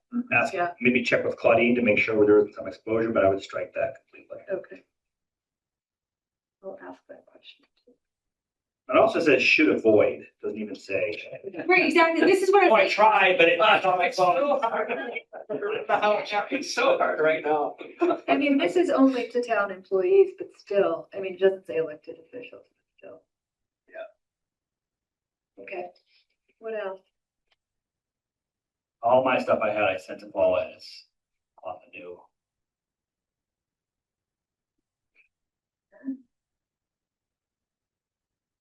Commissioner, I don't have any more questions. Yeah, and again, I'm not taking cybersecurity lightly. Like, the points I were making were whatever. The other point is, to Amy's point, I am not convinced that I'm any less likely to get hacked on with a town than I am with Google. Google, we're pretty good with. I think it's also, I'm not convinced of what you're saying, but I'm not like he doesn't understand. I don't know I for think you sure. might be right. They may be very well. But I also think it's honestly, I think it's just more professional. Like There's that, as a like I'm like when I'm typing you guys in, I'm like, oh, and then I'm like, oh, Eric in whatever the autofills now, but like feels like just more professional. Eric J in Vermont. Whatever. Yeah. It's just like how like. We're all judging you. Hold on. Also, when you're searching for things that you want to buy or you're searching a topic on Gmail and other corporate email addresses, what starts popping up in your email is, hey, do you want to buy this? I mean, it's connected to what you're searching. Your Yeah. cookie enablement, yeah. Right, but again, my email has no connection to this town. Other than emails I get and sent, right? Like, so like, let's say I tried to buy this thing, I get this weird ad, I get phished, I get hooked. I keep going back to, other than somebody emailing somebody else to send them money. Like, that's the only, that's what. You're like it's complicated, but the town isn't affected. Right. That's your point. If we were to do this, would you? I'll do whatever you guys want. I'll do it. I don't want to. I'm gonna go. It's just that I have like 5 email addresses. I'm just, But that, it reminds me of the Chittenden Solid Waste District. oh, that's why she's doing it. Situation. That's why she's doing No, I it, know. 100%. It's the right thing to do. Somebody It's Use good to your be thinking email about and this say, stuff. You know, maybe, you know, the town owes me this much money. Anyway, I do think it's worth asking Claudine.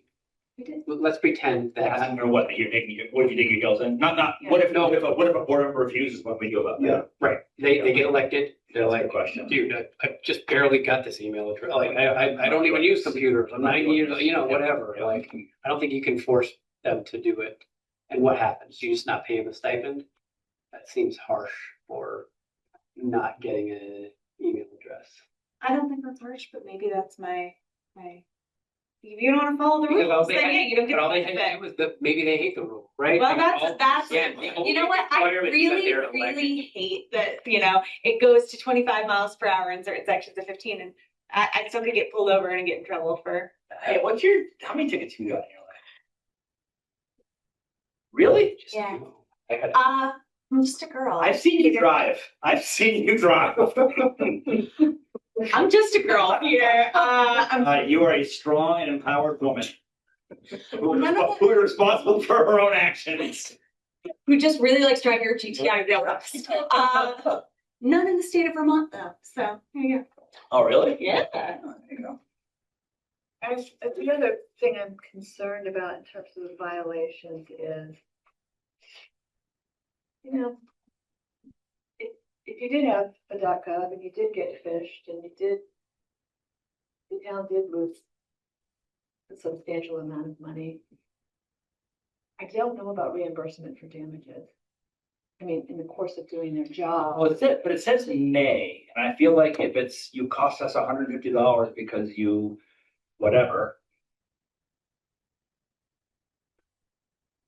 It's may, so I feel like you would come to the select board and be like, no, I knowingly did this thing trying to use the town credit card or something or whatever. I knowingly knew this was stupid to do and it burned the town. Yeah, we're gonna take $100 out of your paycheck. If it's $3 million, we're not taking your house. No, that's just, it's all wasted. We don't clarify that.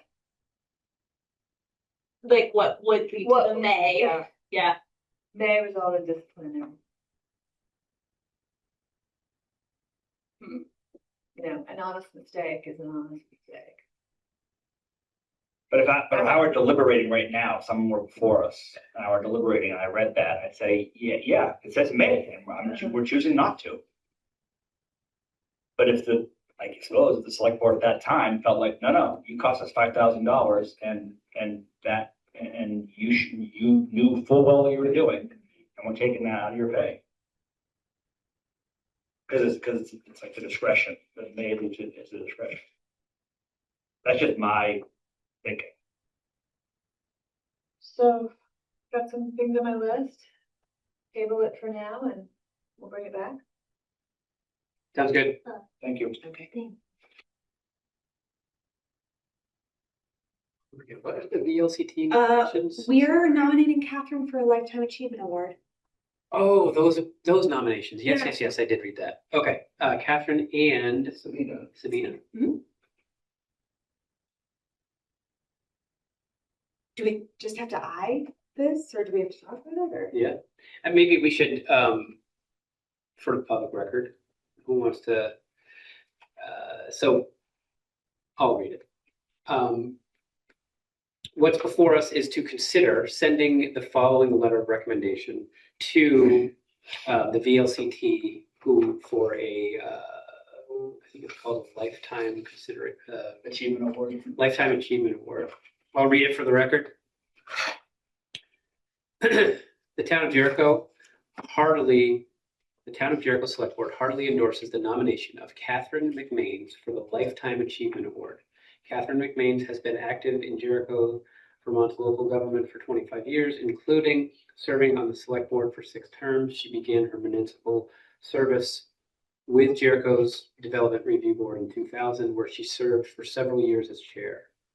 In 2007, while still in that position, she was appointed to fill a seat on the select board. She ran for the position and was voted into that position in 2008, and every election since then. In 2009, she co-founded the Jericho Energy Task Force and currently serves as chair. The Jericho Energy Task Force has organized several energy tours and button-up events, sponsored middle school poster and annual icicle contests, and hosted a popular winter movie and lecture series. The group also sponsored electric vehicle presentations and collaborated with the Chittenden County Regional Planning Commission to create an enhanced energy plan for the town. In fall of 2025, they held their first Repair Cafe, a free community event where people can bring broken items to be repaired by volunteers. She has also organized the rotating art exhibit at Jericho's Town Hall that features artwork from students at Mount Mansfield Union High School. I think More than that. it's more than just the high school. Yeah, I was gonna say, look, I would say if anything, this letter isn't strong enough. And that would be my only rejection of it, is I don't think that we did Catherine Isn't justice, she also the representative to CCRPC? Yeah. like amongst Right. other things.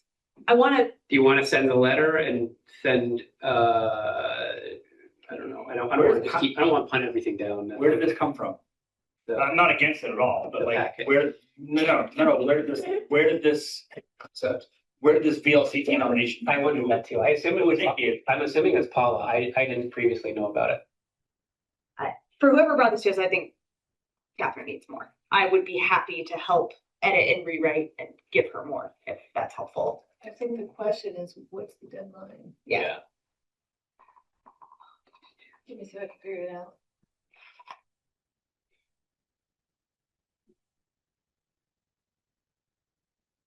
And the letter we have is from Paula. Okay. The letter to the select board asking us to do this is from Paula. Can someone else read the one for Sabina, please? The Town of Jericho Selectboard heartily endorses the nomination of Sabina Ernst for the Municipal Service Award. As noted in the nomination, Sabina has been an active and effective champion of local government for many years, serving in multiple roles, both as an appointed official with partner organizations. Her contributions have made the community a better place with a brighter future. The Town of Jericho Selectboard heartily endorses the nomination of Sabina Ernst to the Municipal Services Award. That's just a second typo paragraph. Yeah. That is a total copy paragraph. Beyond the many volunteer roles she has taken on, Sabina brings a thoughtful, collaborative, and solutions-oriented approach to every project. She has earned the respect of fellow volunteers, municipal officials, and community partners by building consensus, seeking out expert guidance, and tackling complex challenges with both enthusiasm and professionalism.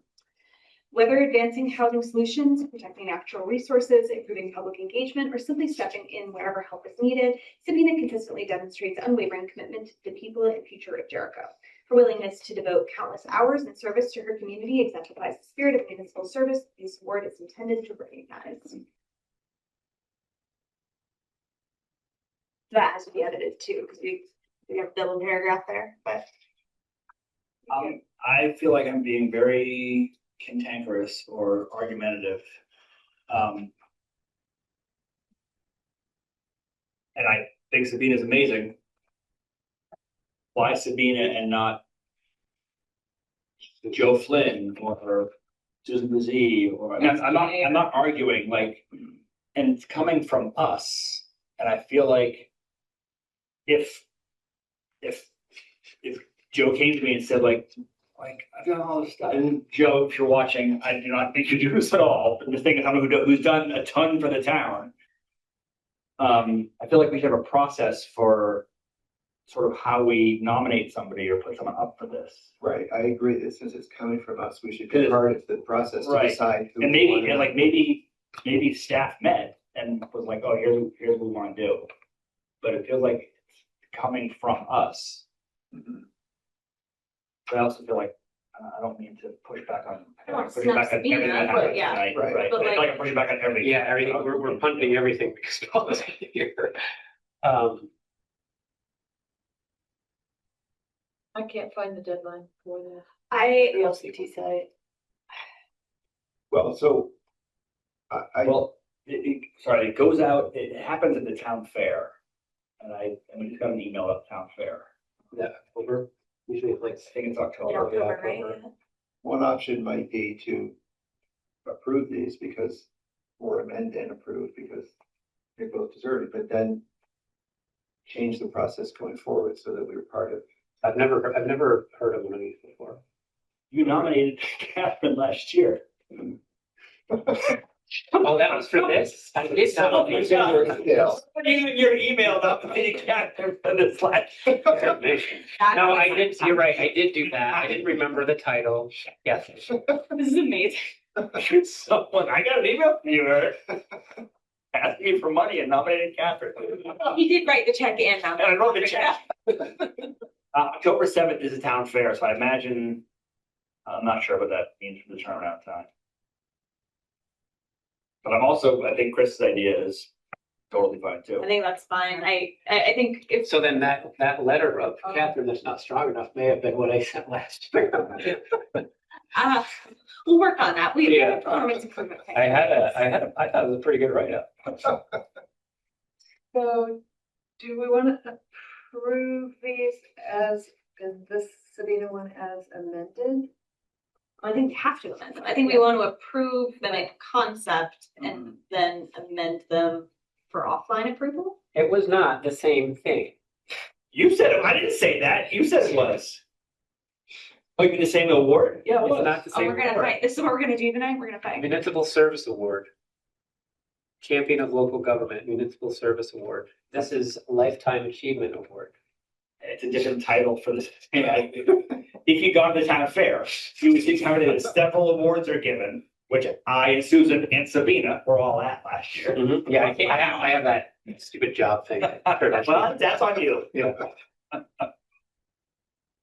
Chris, I like your idea of approving concept Yeah. and amend. Yeah. And I'll make a motion to approve the, Hang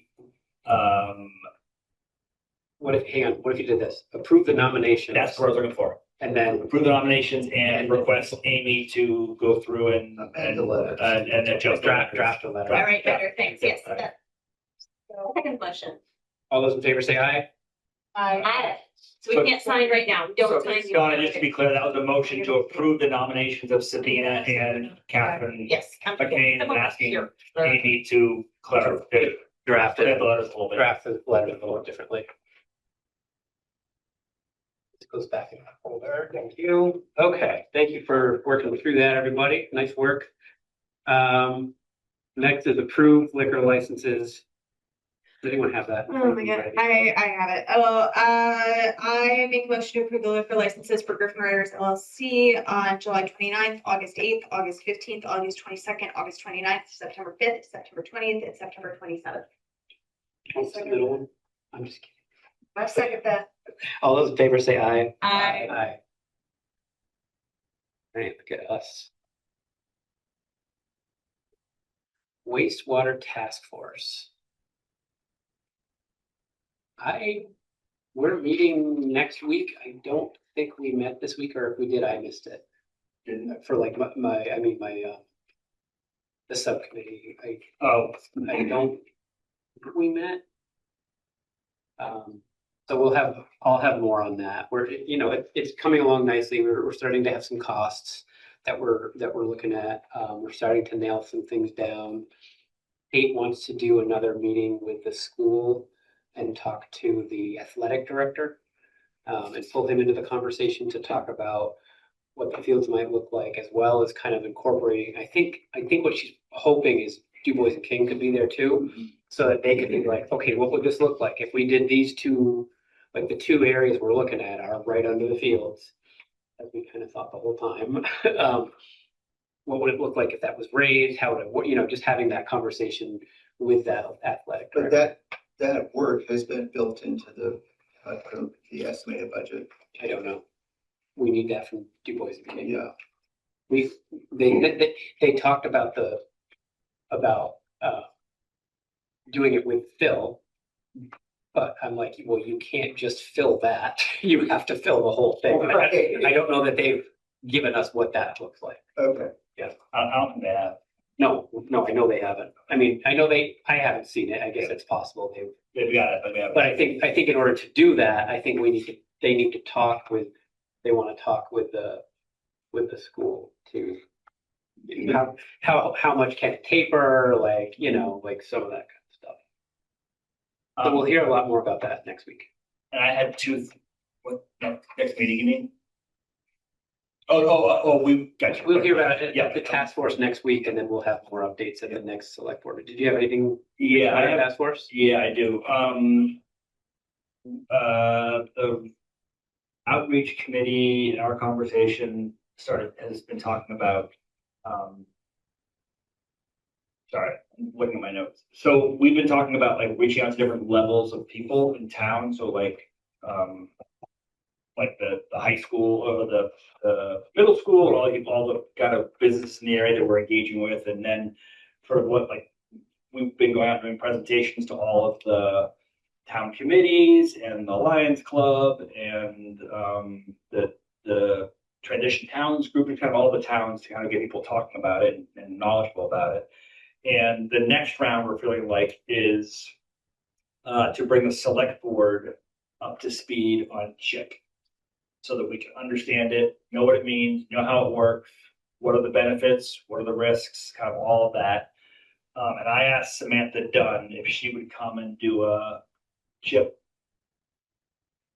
15-minute CHIP presentation and question and answer, because we're going to need to, everything is obviously provided we can continue to down this process. We need to all understand the financing, and CHIP is a big piece of it, and we need to be able to talk about that and explain and understand it. Can you ask her as part of that? I would be interested in how CHIP scales. I would be interested in how we can use it beyond this project, in other parts of town. Yeah, that'll be part, that'll be part of it, the fact that we can, that'll be part of the process, and part of our explanation, I think, because we've talked about maybe the wastewater is actually 3 chip projects that are. Or if you're doing like a duplex somewhere, does it scale down to that level? That's my question. Yes, I think it does. But yes, she can talk about that for sure. And then the other piece is that and Samantha is not available at either of our September meetings. So she asked if October was okay. And I talked to Kate and Chris Shaheen, and Susan, and they all thought October was fine for timing. And then unrelated to that, the 90% PER should be coming out in October. No, it should be coming out before that. Do we have it yet? We haven't. I haven't seen it, but it's due any moment now, I think.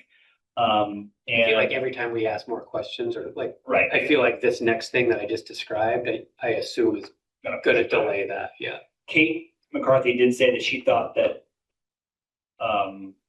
when I was talking to her about Samantha Dunn in October, she said, I'll put in your radar that the 90% report will be done soon, and that needs to go to the select board to decide what's gonna happen from there. And she said that that's a different thing what Samantha's doing, and probably would be good on a different night, so it's not like sort of too much wastewater all getting mixed together, like 2 kind of discrete things. One is chip, and then separate conversation, 90% report.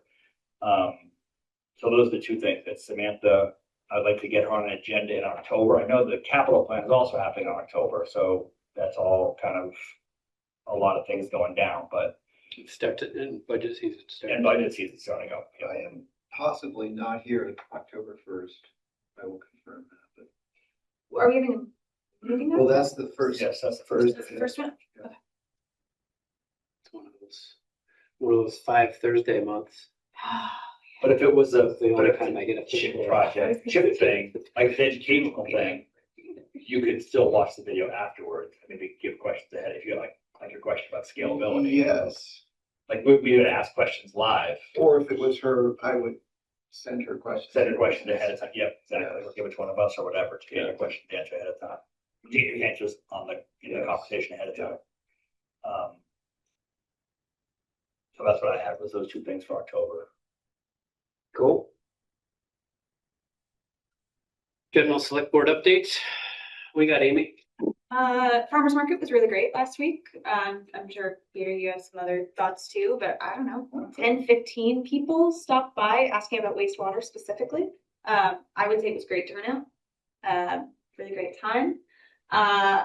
The capital planning meeting today was postponed, so we're gonna try and meet again at the end of this month. There were just a bunch of conflicting schedules today, but other than that, I don't think I have too much. Where's the farmer's market schedule posted? I can't remember what dates. Laura has it. It's in an Excel sheet. Yeah, I'll tell you. No, if I'm telling you, I think it's September. You're the one in September, I think. Because I might want to ask you if you want to trade with me for it. And I'll send you everything you need to know. Yeah. It's really a lot of Well, fun. do you want to open it up real quick and just look at it? And if you guys, Well, yeah.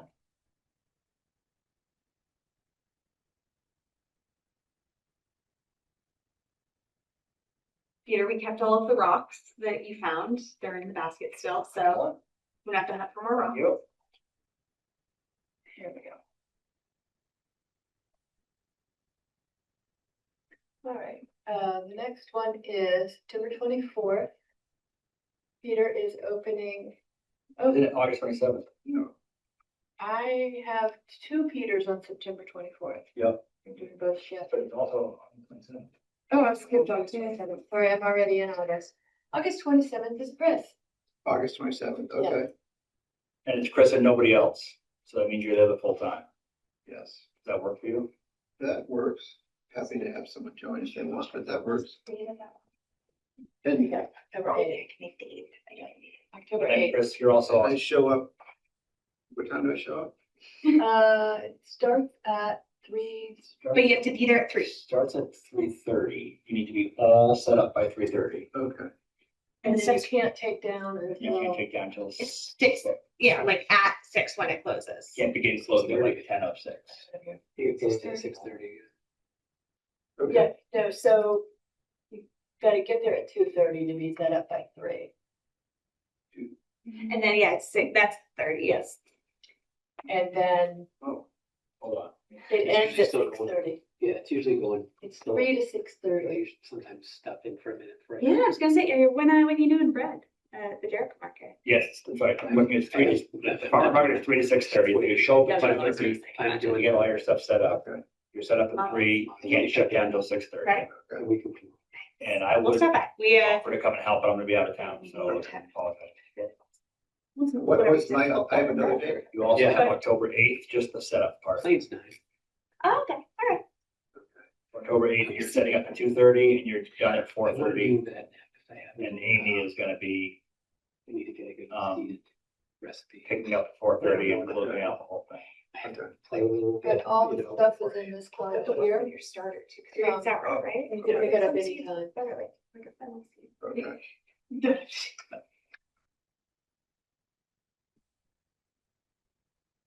Okay, Laura, updates?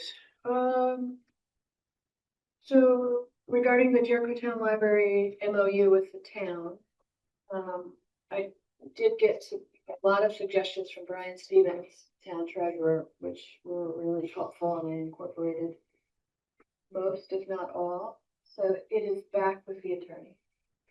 And hopefully then we can present it to the board of trustees, of the library. Cool. Thanks for driving that. I know that's not It's easy. a long process. Yeah. It's complicated. Yeah, it's As very in learning, complex. Yeah, public libraries and boards, yeah. there's lots of laws. Cool. Peter? Update? The radio, the WJRVU, that's not what it is. I apologize, Angeliki, for not knowing it. They want us to do a radio show. Oh, yeah, we need to do that. To record this. But there are, and Beth Esmond offered to come and help us record that. Well, they speak into here. No, press it. Don't touch it. I'll press the button. You just, when I say talk, you talk. And when I do that. I think that's all we need. Yeah. I would So- love to do that again. That'd be fine. There are only 3 of us at the time. Right? When you Yeah, say I was us, thinking what just do you pre mean? us. On the select board, there were only 3 of us on the select board at the time. Just you, me, and Catherine. So it could be anybody, wouldn't need to be, doesn't have to be me, could be somebody else. And they What could is, get in. what do you mean doing the radio? It's just, Do a little it's like podcast. it's like a 20-minute, just, hey, what's up with the town? Oh, we're talking about, oh, so we Talking about wastewater. That's the wastewater, like, oh, people should know this and this. We got a new and town this and this, administrator. and we got a new town, yeah, just like, what are the, we jotted down like 4 topics that were just like stuff that were in the mix then. It was amazing. Press recording, press record. We forgot to record, but it was. No, we pressed record. We did. And then we talked about, I think, our wives for a little bit, Hmm. and then we turned off the recording and did some. We talked about good stuff. personal stuff. Don't want anyone to know about. Exactly, you did that. Then we Paused it and talked about the town really well. Yeah. And then Awesome. we started recording, which was me realizing, oh crap, we didn't record the last recording. Yeah.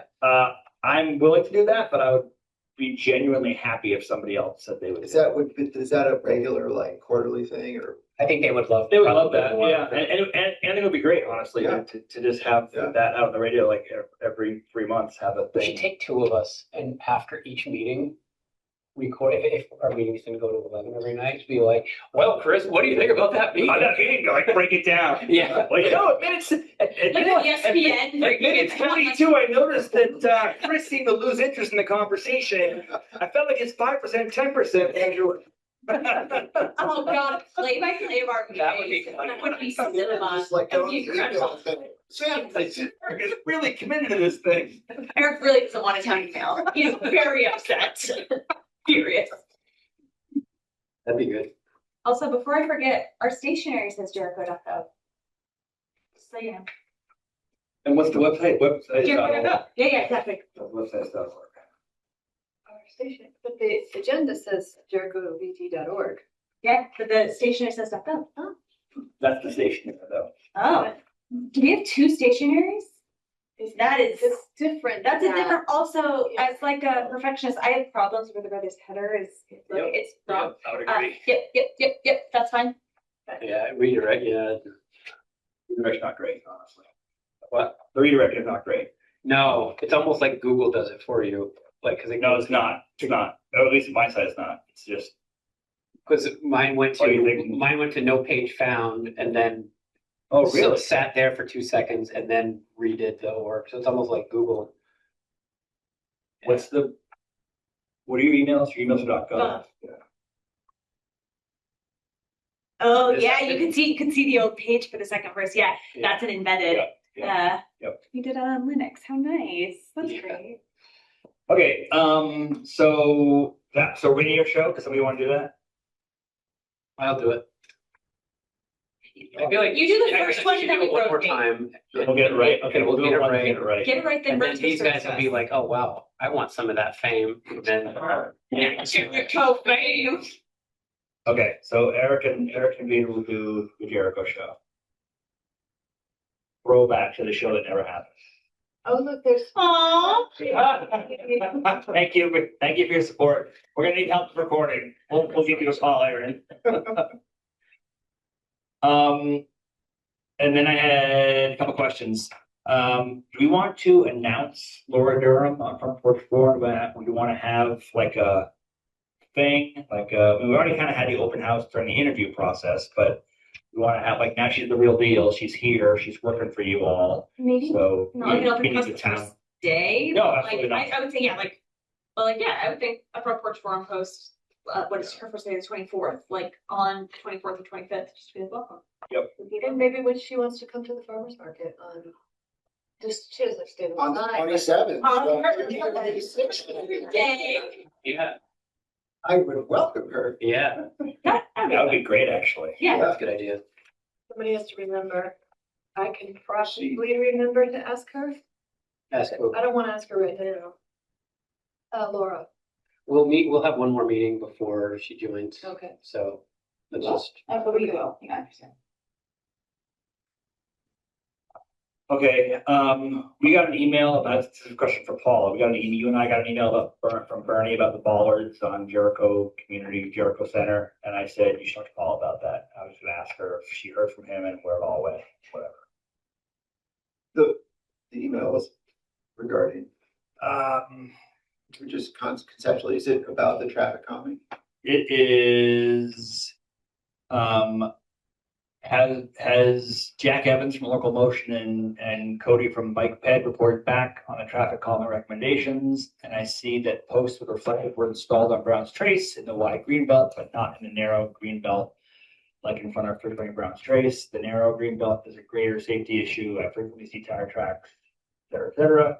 Please consider at least bollards for these narrow green belts for safety. Can we reach out to Bike Ed and Local Motion, and I would be happy to do this if we think it's a good idea, but I just feel like we need feedback from them about the traffic calming in Jericho Center. Whatever happened, so if there was a meeting, there was like a gathering there. And what happened Oh, yeah, after that? we Like met. June 10th or something. Locomotion was here, We met here. and then And they then were we're gonna go. we're gonna be at Jericho Center at 10 a.m. or Yeah, whatever. what did happen with With that? I know they did it. I don't know much about But I'm hoping we are going to get some suggestions from them. And I'm thinking also ahead of the striping of the pavement, the new pavement. It would be nice to be out ahead of that if we could. So is the question to ask Paula to contact Local Motion or for one of us to contact Local Motion? ask for an update. So yes, Yes, Paula, or yes, one of us. I think we just asked Paula for an update on where we're at with Okay. that, and. Are you taking these notes that are gonna go to Paula? Or do you No, want me to? I'm putting notes just so I don't forget. Okay, cause I feel like I'm gonna owe Paula like a list of things that she normally does, right? She sits here Yep, taking notes, yep. and I haven't really been doing that. but I would be willing to reach out to them if that is appropriate or helps. No, I think the town administrator should do that. I'm trying to be more mindful of like, what's the town administrator's Okay. job? Like, what's the staff's job and what's Yeah. my job? Okay. Then I had a question about Silly Hill Dam. Where are things at with that? I do have an update there. So, the property owners blocked access to any further studies. So it's done. So they blocked the environmental researchers from accessing the land. And so the Winooski and RCP canceled the study. I did have. This was the rehab study. Right, because here's how you would destroy it. Right. Here's how you No, would. they did, I mean, they did some stuff desktop, but none of the studies. Fix it, do nothing, and repair it. No, sorry. Destroy it, do nothing, You got it. remove it, do nothing, and then we said, what about repair it? Right. And then they went out to do the repair, to look at the repair, to talk about repairing, and the property owner said you can't come on the property. Right, so we will not get any results back from that study. It is not happening because of the blocking of. I thought the property owners wanted the study to repair it. So I don't know exactly how it went down. What I heard was that there was a meeting with is it NRCP, Winooski NRCP? Natural resources. I think it is NRCP. So I think he met with them, and after that meeting, the landowner said you can't come on our property, and so that the email I got from him, that's what it said. It said they are not providing it, they're not allowing access through their property, which ends the study.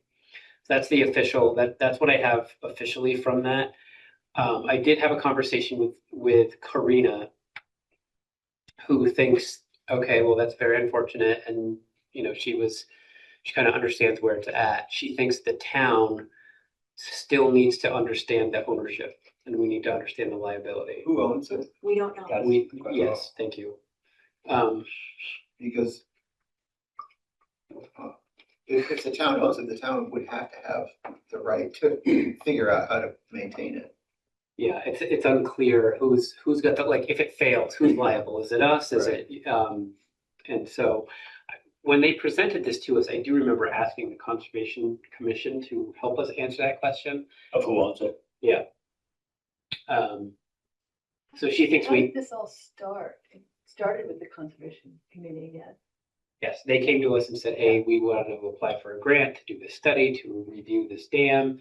And then people came in and said, we really are concerned that you're going to take it down. We wanted to, you know, include a repair option. We worked hard to make sure that it did include I'm skipping lots of meetings with this, but Doesn't the state have a role in the waterways? I mean, the state doesn't allow you to change a waterway. And so if there's an existing dam, I would think the state would have some say over that. In reading between the lines too, is this because the natural resources group, their intention is not to repair a dam ever? So we're asking the wrong people for something. No, I think my understanding, which is zero, is that dams are bad for the wildlife. Yeah. And so the Winooski NRC, whatever the group is called, generally wants dams to go away because it's better for everything, better for all the animals. And so they come in and they do a study and they say, if you do nothing, here's what will happen. And if you remove the dam, here's what will happen. And then people came in and said, what about fixing it? And so we said, please add that to it. And they didn't.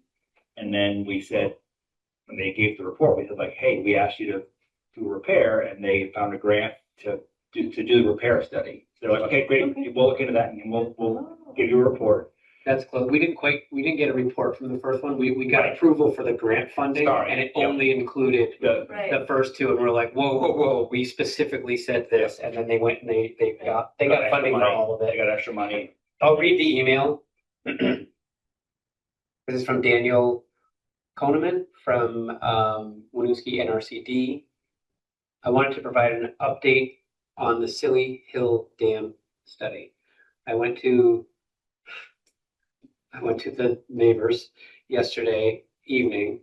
They are refusing property access to the engineers. Because we do voluntary conservation work, this marks the end of the road for Winooski NRCD in this project. In the coming days, I will work to close out the project and pay the contractors for what work they have done. There has not been enough information gathered to produce a meaningful report.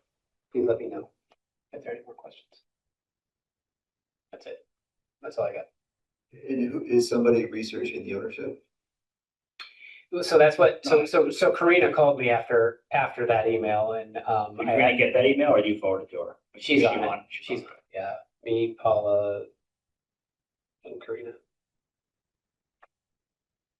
So my thought is to reach out to the landowners and say, seriously? And I would say that I personally feel like my thought is let's figure out how safe it is and let's repair it and make it as safe as we can and move on with our day. You guys just undercut the whole thing. And now we have nothing to do but just ignore it. And that we don't know what the town's liability is, and we may need to like take eminent domain and like take over the whole thing, and because you guys aren't letting us do it the way we wanted to do it, which was like thoughtfully and I want to give the landowners a little grace too, just understanding that we had that conversation and then they were approached by the surveyors and they're like, oh, we're just going to talk about how much it's going to cost to bring it down.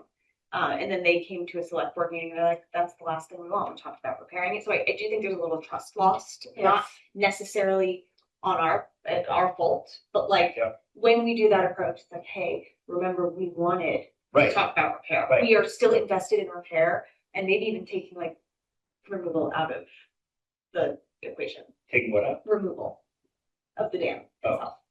Like, all I've heard from citizens is that they really like the dam. But I think if we take the removal out, then, and our. You won't get any, they don't- you won't they get, won't you won't care, get, not you won't get any interested. funding. Yeah. So we're kind of on our own if we want to repair it. Yeah. But we need. Well, I think this, in terms of a study, we're Right. on our, if we say we're not removing that dam, now we're on our own to fund the study. Yeah. If we say we don't know, might remove it, we might repair it, we might do nothing. Then Winooski, or the name of their group, that group might say, okay, if the property owners let us on that, then we'll do the study for you. Okay, and in the back of their head, we'll convince them about why it's best to remove I it. mean, do we need to put it back on an agenda so that the neighbors can come and say why they shut down? What I propose to Karina is that we put it on an agenda a little ways out in the future to let people calm down a little. But is there any, like, The only thing if we left call out- to tomorrow, we get the money back so the report can still happen, or no? Not literally tomorrow, but like, you think that it's a whole new process now? You think we're starting over from scratch? They had to find extra money for us to do. Yeah, a bit of it yeah, anyway. No, I know, but I Yeah. doubt they've reallocated the money already. We can say like, no, we'll put you on. Give us that money back. I imagine it's the weather, right? Like it's probably now definitely not a this year thing, which may make the grant, and like, I think that was the challenge, right? Like the grant was Has a window. was for this year, and so you run out of time for whatever studies you can do, like it's all. Do we know the actual condition of it? I mean, is it imminently going to fail and? Cause that's, We were doing a study to try to answer that. I mean, is there anecdotal evidence like I don't- there's a big crack in it? I don't and think it's- so. What was the Or- impetus? Was it the condition of the Right. dam? I think, Or a group wanted the dam removed because it's bad for the fish? I think the Conservation Commission went and, I'm not gonna say they did a study, but like looked at and thought about it, considered all the dams in town and said like, they came to us, we took down one in the. We're taking one down now, yeah. Or in the, behind Starboard, I think. That one doesn't have any water behind it. So I think they went to all of them and sort of said like, oh, let's all these dams and decide what should go, what should stay, what the situation is. So that's how it kind of came out of us. Yeah, not that one specifically, but the whole, all dams as a concept in town. I would certainly be interested in figuring out the liability, the ownership, And who had Yeah, the- but that's what Karina's suggestion was, like, because that's a big deal. like, you gotta figure that out. Yeah. So I think we should revisit it. I think we should give people some time to think about it a little bit. I would agree with Peter. I think that it's unfortunate that the neighbors felt that way and that they felt that they needed to block that access, because I think that reduces the chance of ever actually repairing the dam. Maybe there was very little chance of it to begin with. I don't know, but whatever chance there was definitely didn't get bigger because of that. Winooski's the group. What was it called? I feel like it's saying. National, what? What was it? Shoot. It'd be so much easier if I had a different email address. Not have it on Winooski the- NRCP. It seems like it's that the Winooski NRCP is gonna be less likely to come back and say, oh yeah, we'll do a study for you on that dam. It'd be like, no, like we know you're not gonna take it down, so we're not gonna waste our money on you. District is the last letter. Yeah, That's the Winooski NRCP. Is their motivation is in conflict with the neighbor's motivation. Right. I mean, I think you probably need to be a little careful when you talk about what people's motivations Sure, are. Their okay. motivation was to get a grant and do the study. Yeah. I think it's probably safe to say that removal of dams is an environmental positive, or, yeah. As a general rule, that doesn't mean all dams disappear right now, and so you do studies and you think about it and you look at this and you look at so. I still think it was unfortunate that they blocked the access, but within their right, it's their property, so it is what it is. I have a Selectboard update question. Hold on a second. Okay. Follow-up. So are we gonna look into liability and ownership now, or are we gonna wait a few months to think What I about that? suggested to Karina was that we assign the new town administrator that as her first. So kind. But like, I don't think there's urgency. It's But in been terms there of for, timetable, you mean, let's begin figuring it, not today, but let's. Right, I think there are two get that things. figured out. I think we need to revisit the conversation about what we're doing. And that's gonna be separate from now. from figuring out who owns this thing, who's liable, what happens if it breaks, who gets sued, whatever. The ownership could also determine the process for Yeah. the No, decision. when this came up, we all were like, well, who owns it? And they're like, well, yeah, that's the thing. It's not exactly, we're like, okay, well, let's study it, but let's also, right, so Okay. I don't know how we figure that out. So ownership and liability, we're gonna start working on that basically now, essentially, see what we can figure out. And meantime, we're gonna hold off on doing anything with anybody about changes. And we're gonna revisit that in a few months. There is a piece of paper on the table. Oh, Is it something we have to do? probably. Okay. There's what else is in there? We've got this taken care of. That can go on the signed documents thing. Can you read that, Tom? Do you need some readers? Notice of Board of Civil Authority hearings. So, and then it's just the list. I don't think we have to do anything with this. This is just for our info. I'm not sure it's a piece of paper. Yeah, I don't think this is important. This is the 817, 818. I think Jessica brought this What that, in when she was chatting. should we go to that? How does that work? Yeah, I mean, she signed this. and- You're a member of the board, so Yeah, right. as a select board member. I went to one. How'd that go for you?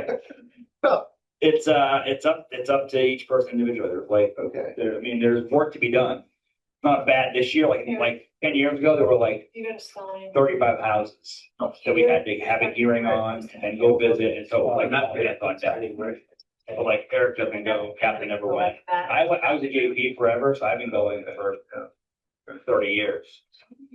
Except when I went, because you were there. Right. That's something we need to deal with? If it was in the folder. No, I think it was. just You know, in Tom, I here. think Jessica, because this is a signed form, Jessica, so I think she just left it in here when she was chatting. No, it's good. I don't know another thing signed. I've actually got two more things, sorry. But you guys said when I wasn't here, oh, the meeting was over in 2 minutes. When I got so busy running the meeting and reading my little scripts that I don't have time to. Oh, I get you. Okay, go on. I went to a presentation about local option tax. And, like to put on the record, Eric is correct, that local option tax applies to sales tax for anything that is delivered to where the transaction occurs in town. So you buy something off of Amazon, there's local option tax, it's all overseen by the state. And we would get so we can have a local option tax for 1%. And of that 1%, we get 75%, and the state gets 25%. And That there's a, I can tell you if you care what that money is used for at the state level, but it doesn't really apply to us. I would be interested before approving. Okay. Yeah. Yeah, I'm not opposing anything right now, well. What I like about it is I'm, from aside, I have for many years not been thrilled with property tax as the only way we have to get money to run the town.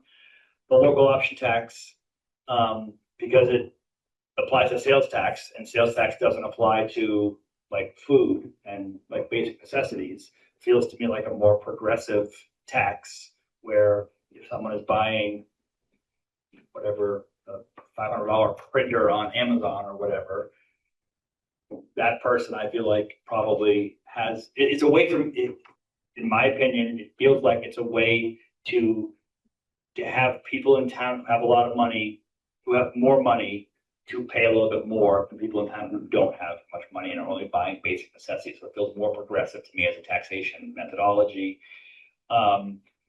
There was I reached out to the state and asked, not as I mean, yes, on the select board, but any citizen can do this, and asked them to figure out, to give us an estimate of what it would generate for tax in Jericho. Yeah. And I haven't heard back yet, but there were also like 50 people on this call. So I actually called on the Zoom meetings. I actually called during the meeting, thinking everyone's going to get off of Zoom and immediately call. So I called during the meeting. But I left a message. They didn't pick up because they were in the meeting. You can put a restaurant to a town meeting. Yeah, But you can, but you can do, my understanding, I didn't go. Yes, My you can understanding, there's three options, choices. and you can do any combination of the three. that's true. Room and board, meals, and Alcohol and yeah. so you could do like, oh, we only want to do restaurants, or we don't want to do restaurants, but we do want to do, so you can mix it, You and can pick any of the pick three. any of the three. And is it only 1%, or could you also do 2? I think it's just 1%. Okay.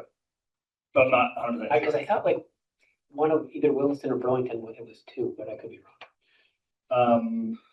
So I'm interested in learning more about that. Yeah. And and they, I was at the end of the presentation, they talked a lot about what towns have implemented it and kind of how they frame it, roll it out, which I hadn't really thought about. Oh, yeah. But there's a lot to that. And one of the, not points of contention, but like decision points was some towns say, we're gonna have a local option tax in order to fund wastewater. Yeah. And if that's the ballot item, then once your wastewater is paid for, that tax goes away. Oh. But towns have more success when they can target it to something rather than just like, we need more of your money to run town. Like, the roads cost a lot to fix. People feel like I don't want to pay extra taxes for that. But if you, for example, if you said like, oh, we're going to try and put a rec facility in for the kids or something that everyone loves, but that targeting it that way can make it more likely to get passed. Couldn't you then create like a fund for something, and this funds the whatever, and it doesn't have to be tied to a specific project, but it could say like, this is the Jericho Community Betterment Project. Yep, exactly. Great. And the betterment is, for example, Whatever we decide. For example, yes, so you can fund a large kind of a concept almost. Yeah. Infrastructure. I think we should Yeah, probably right. limit our discussion on this. It's not an agenda item. Yes. I love learning about it, and I'm glad you went to that thing. And then my last thing, I apologize, was, did everyone go to the PC presentation? Yep. I walked in at 6:30 and I actually stayed at home for a couple minutes thinking, no, I don't want to walk in like right at 6:30 and be like standing around with all the PC members and no one's there. And I walked in at like 6:32 and the place was friggin' packed.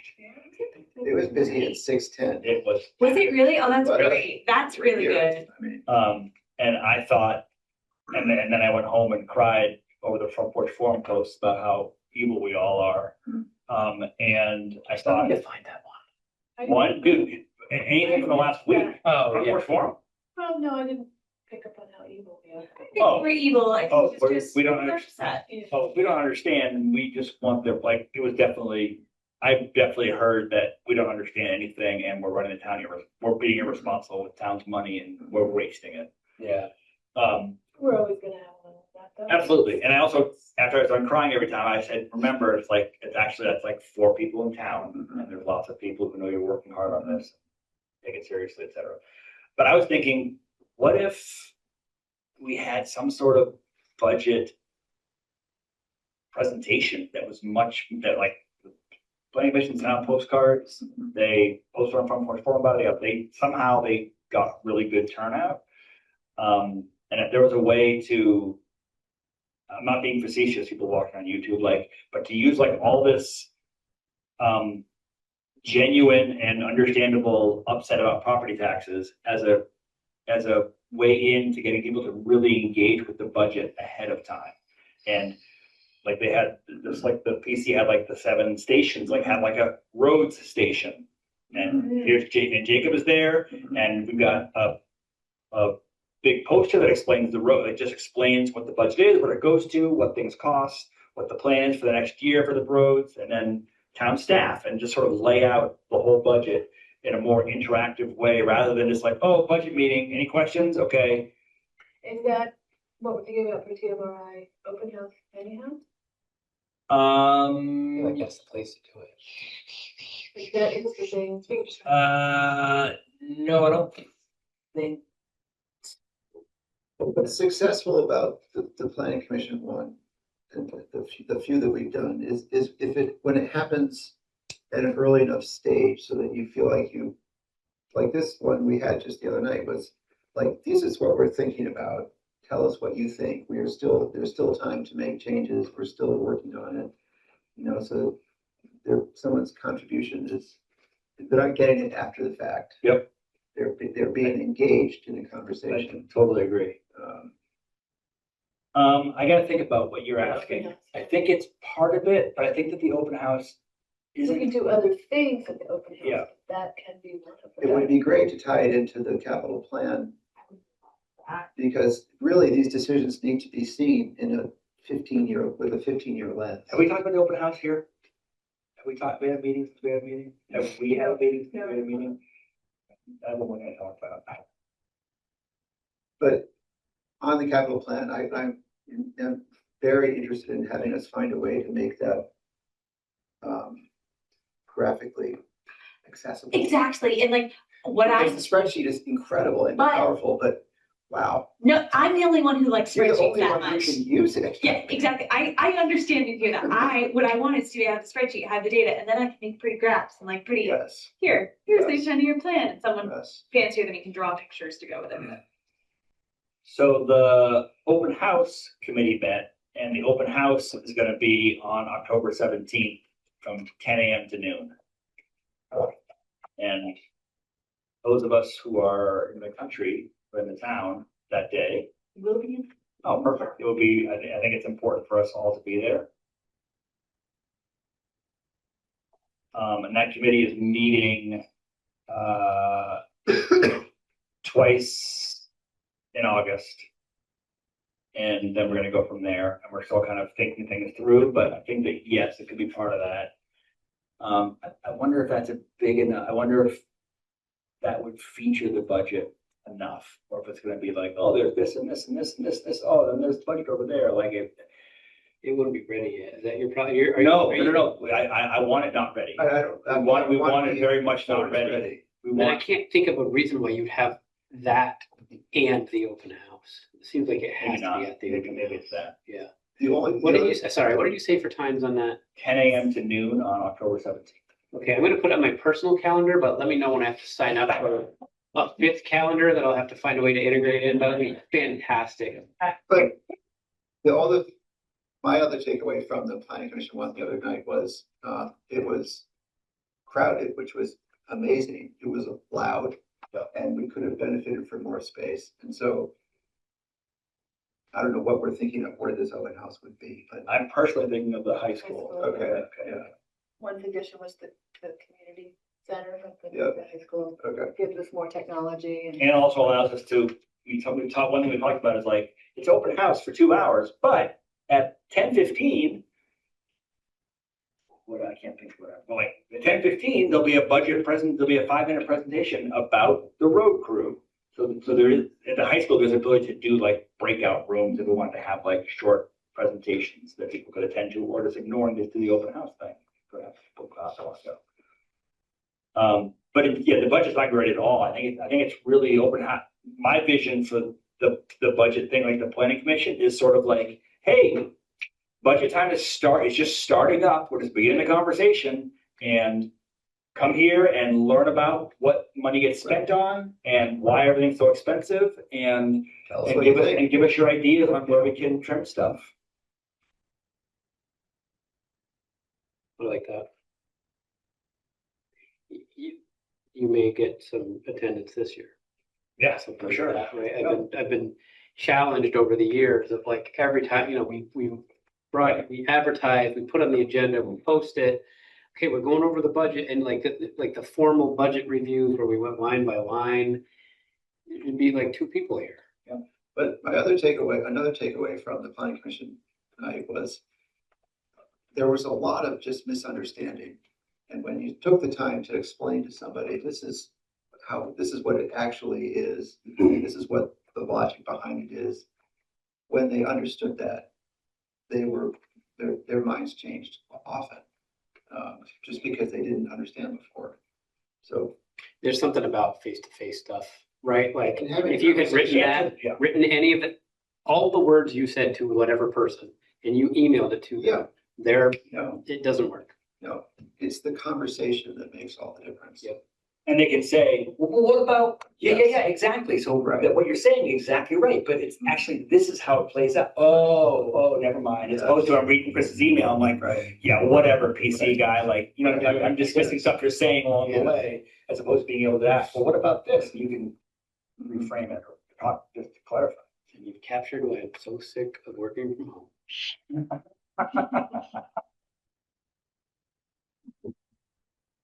Okay, one more thing, just kidding. Sorry that. Yep, all good stuff. I'm just I picking. have 2 brief ones. So the library structural work we're moving ahead. It's a slow process, but it's deliberative and it's going as it should be. We got the survey work from Learyburg, passed that on to the civil engineer, the foundation plan. So that's moving ahead. And heard back from Justin about the Packard Road property. He says the septic would support 2 bedroom duplex.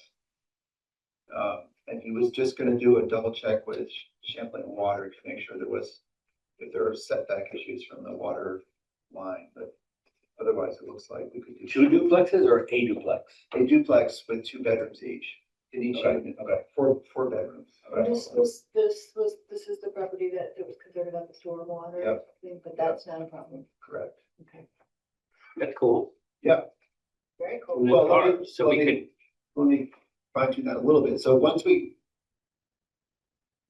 get to a place where we know what the septic can support, we would then need to go to the state and say, this is our concept. This is how we're gonna manage the runoff. Are you okay with it? So there would be another step, but it looks like we could move forward with that. cool. I feel like I gave you all the updates I had. I'm glad you reminded me about that Daniel one, because I would have forgotten that. The dam study. Okay, no more select board updates. Approve the warrants, we've done that. Approve the meeting minutes. I literally got halfway through reading these and I realized I was late for getting here. So it was like, normally I get here early and I was planning on getting here even earlier, so I only made it through about half of them. I did find some issues though. You start. So in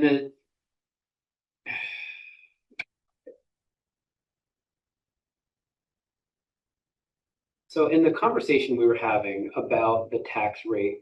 What and- line issue you on? I don't know. Oh, It's like okay. 86-ish. The tax rate stuff is 86.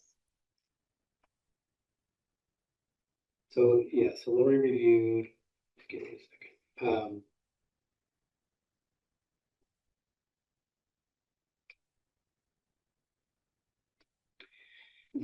I think it's in the section that, yeah, that starts at 86.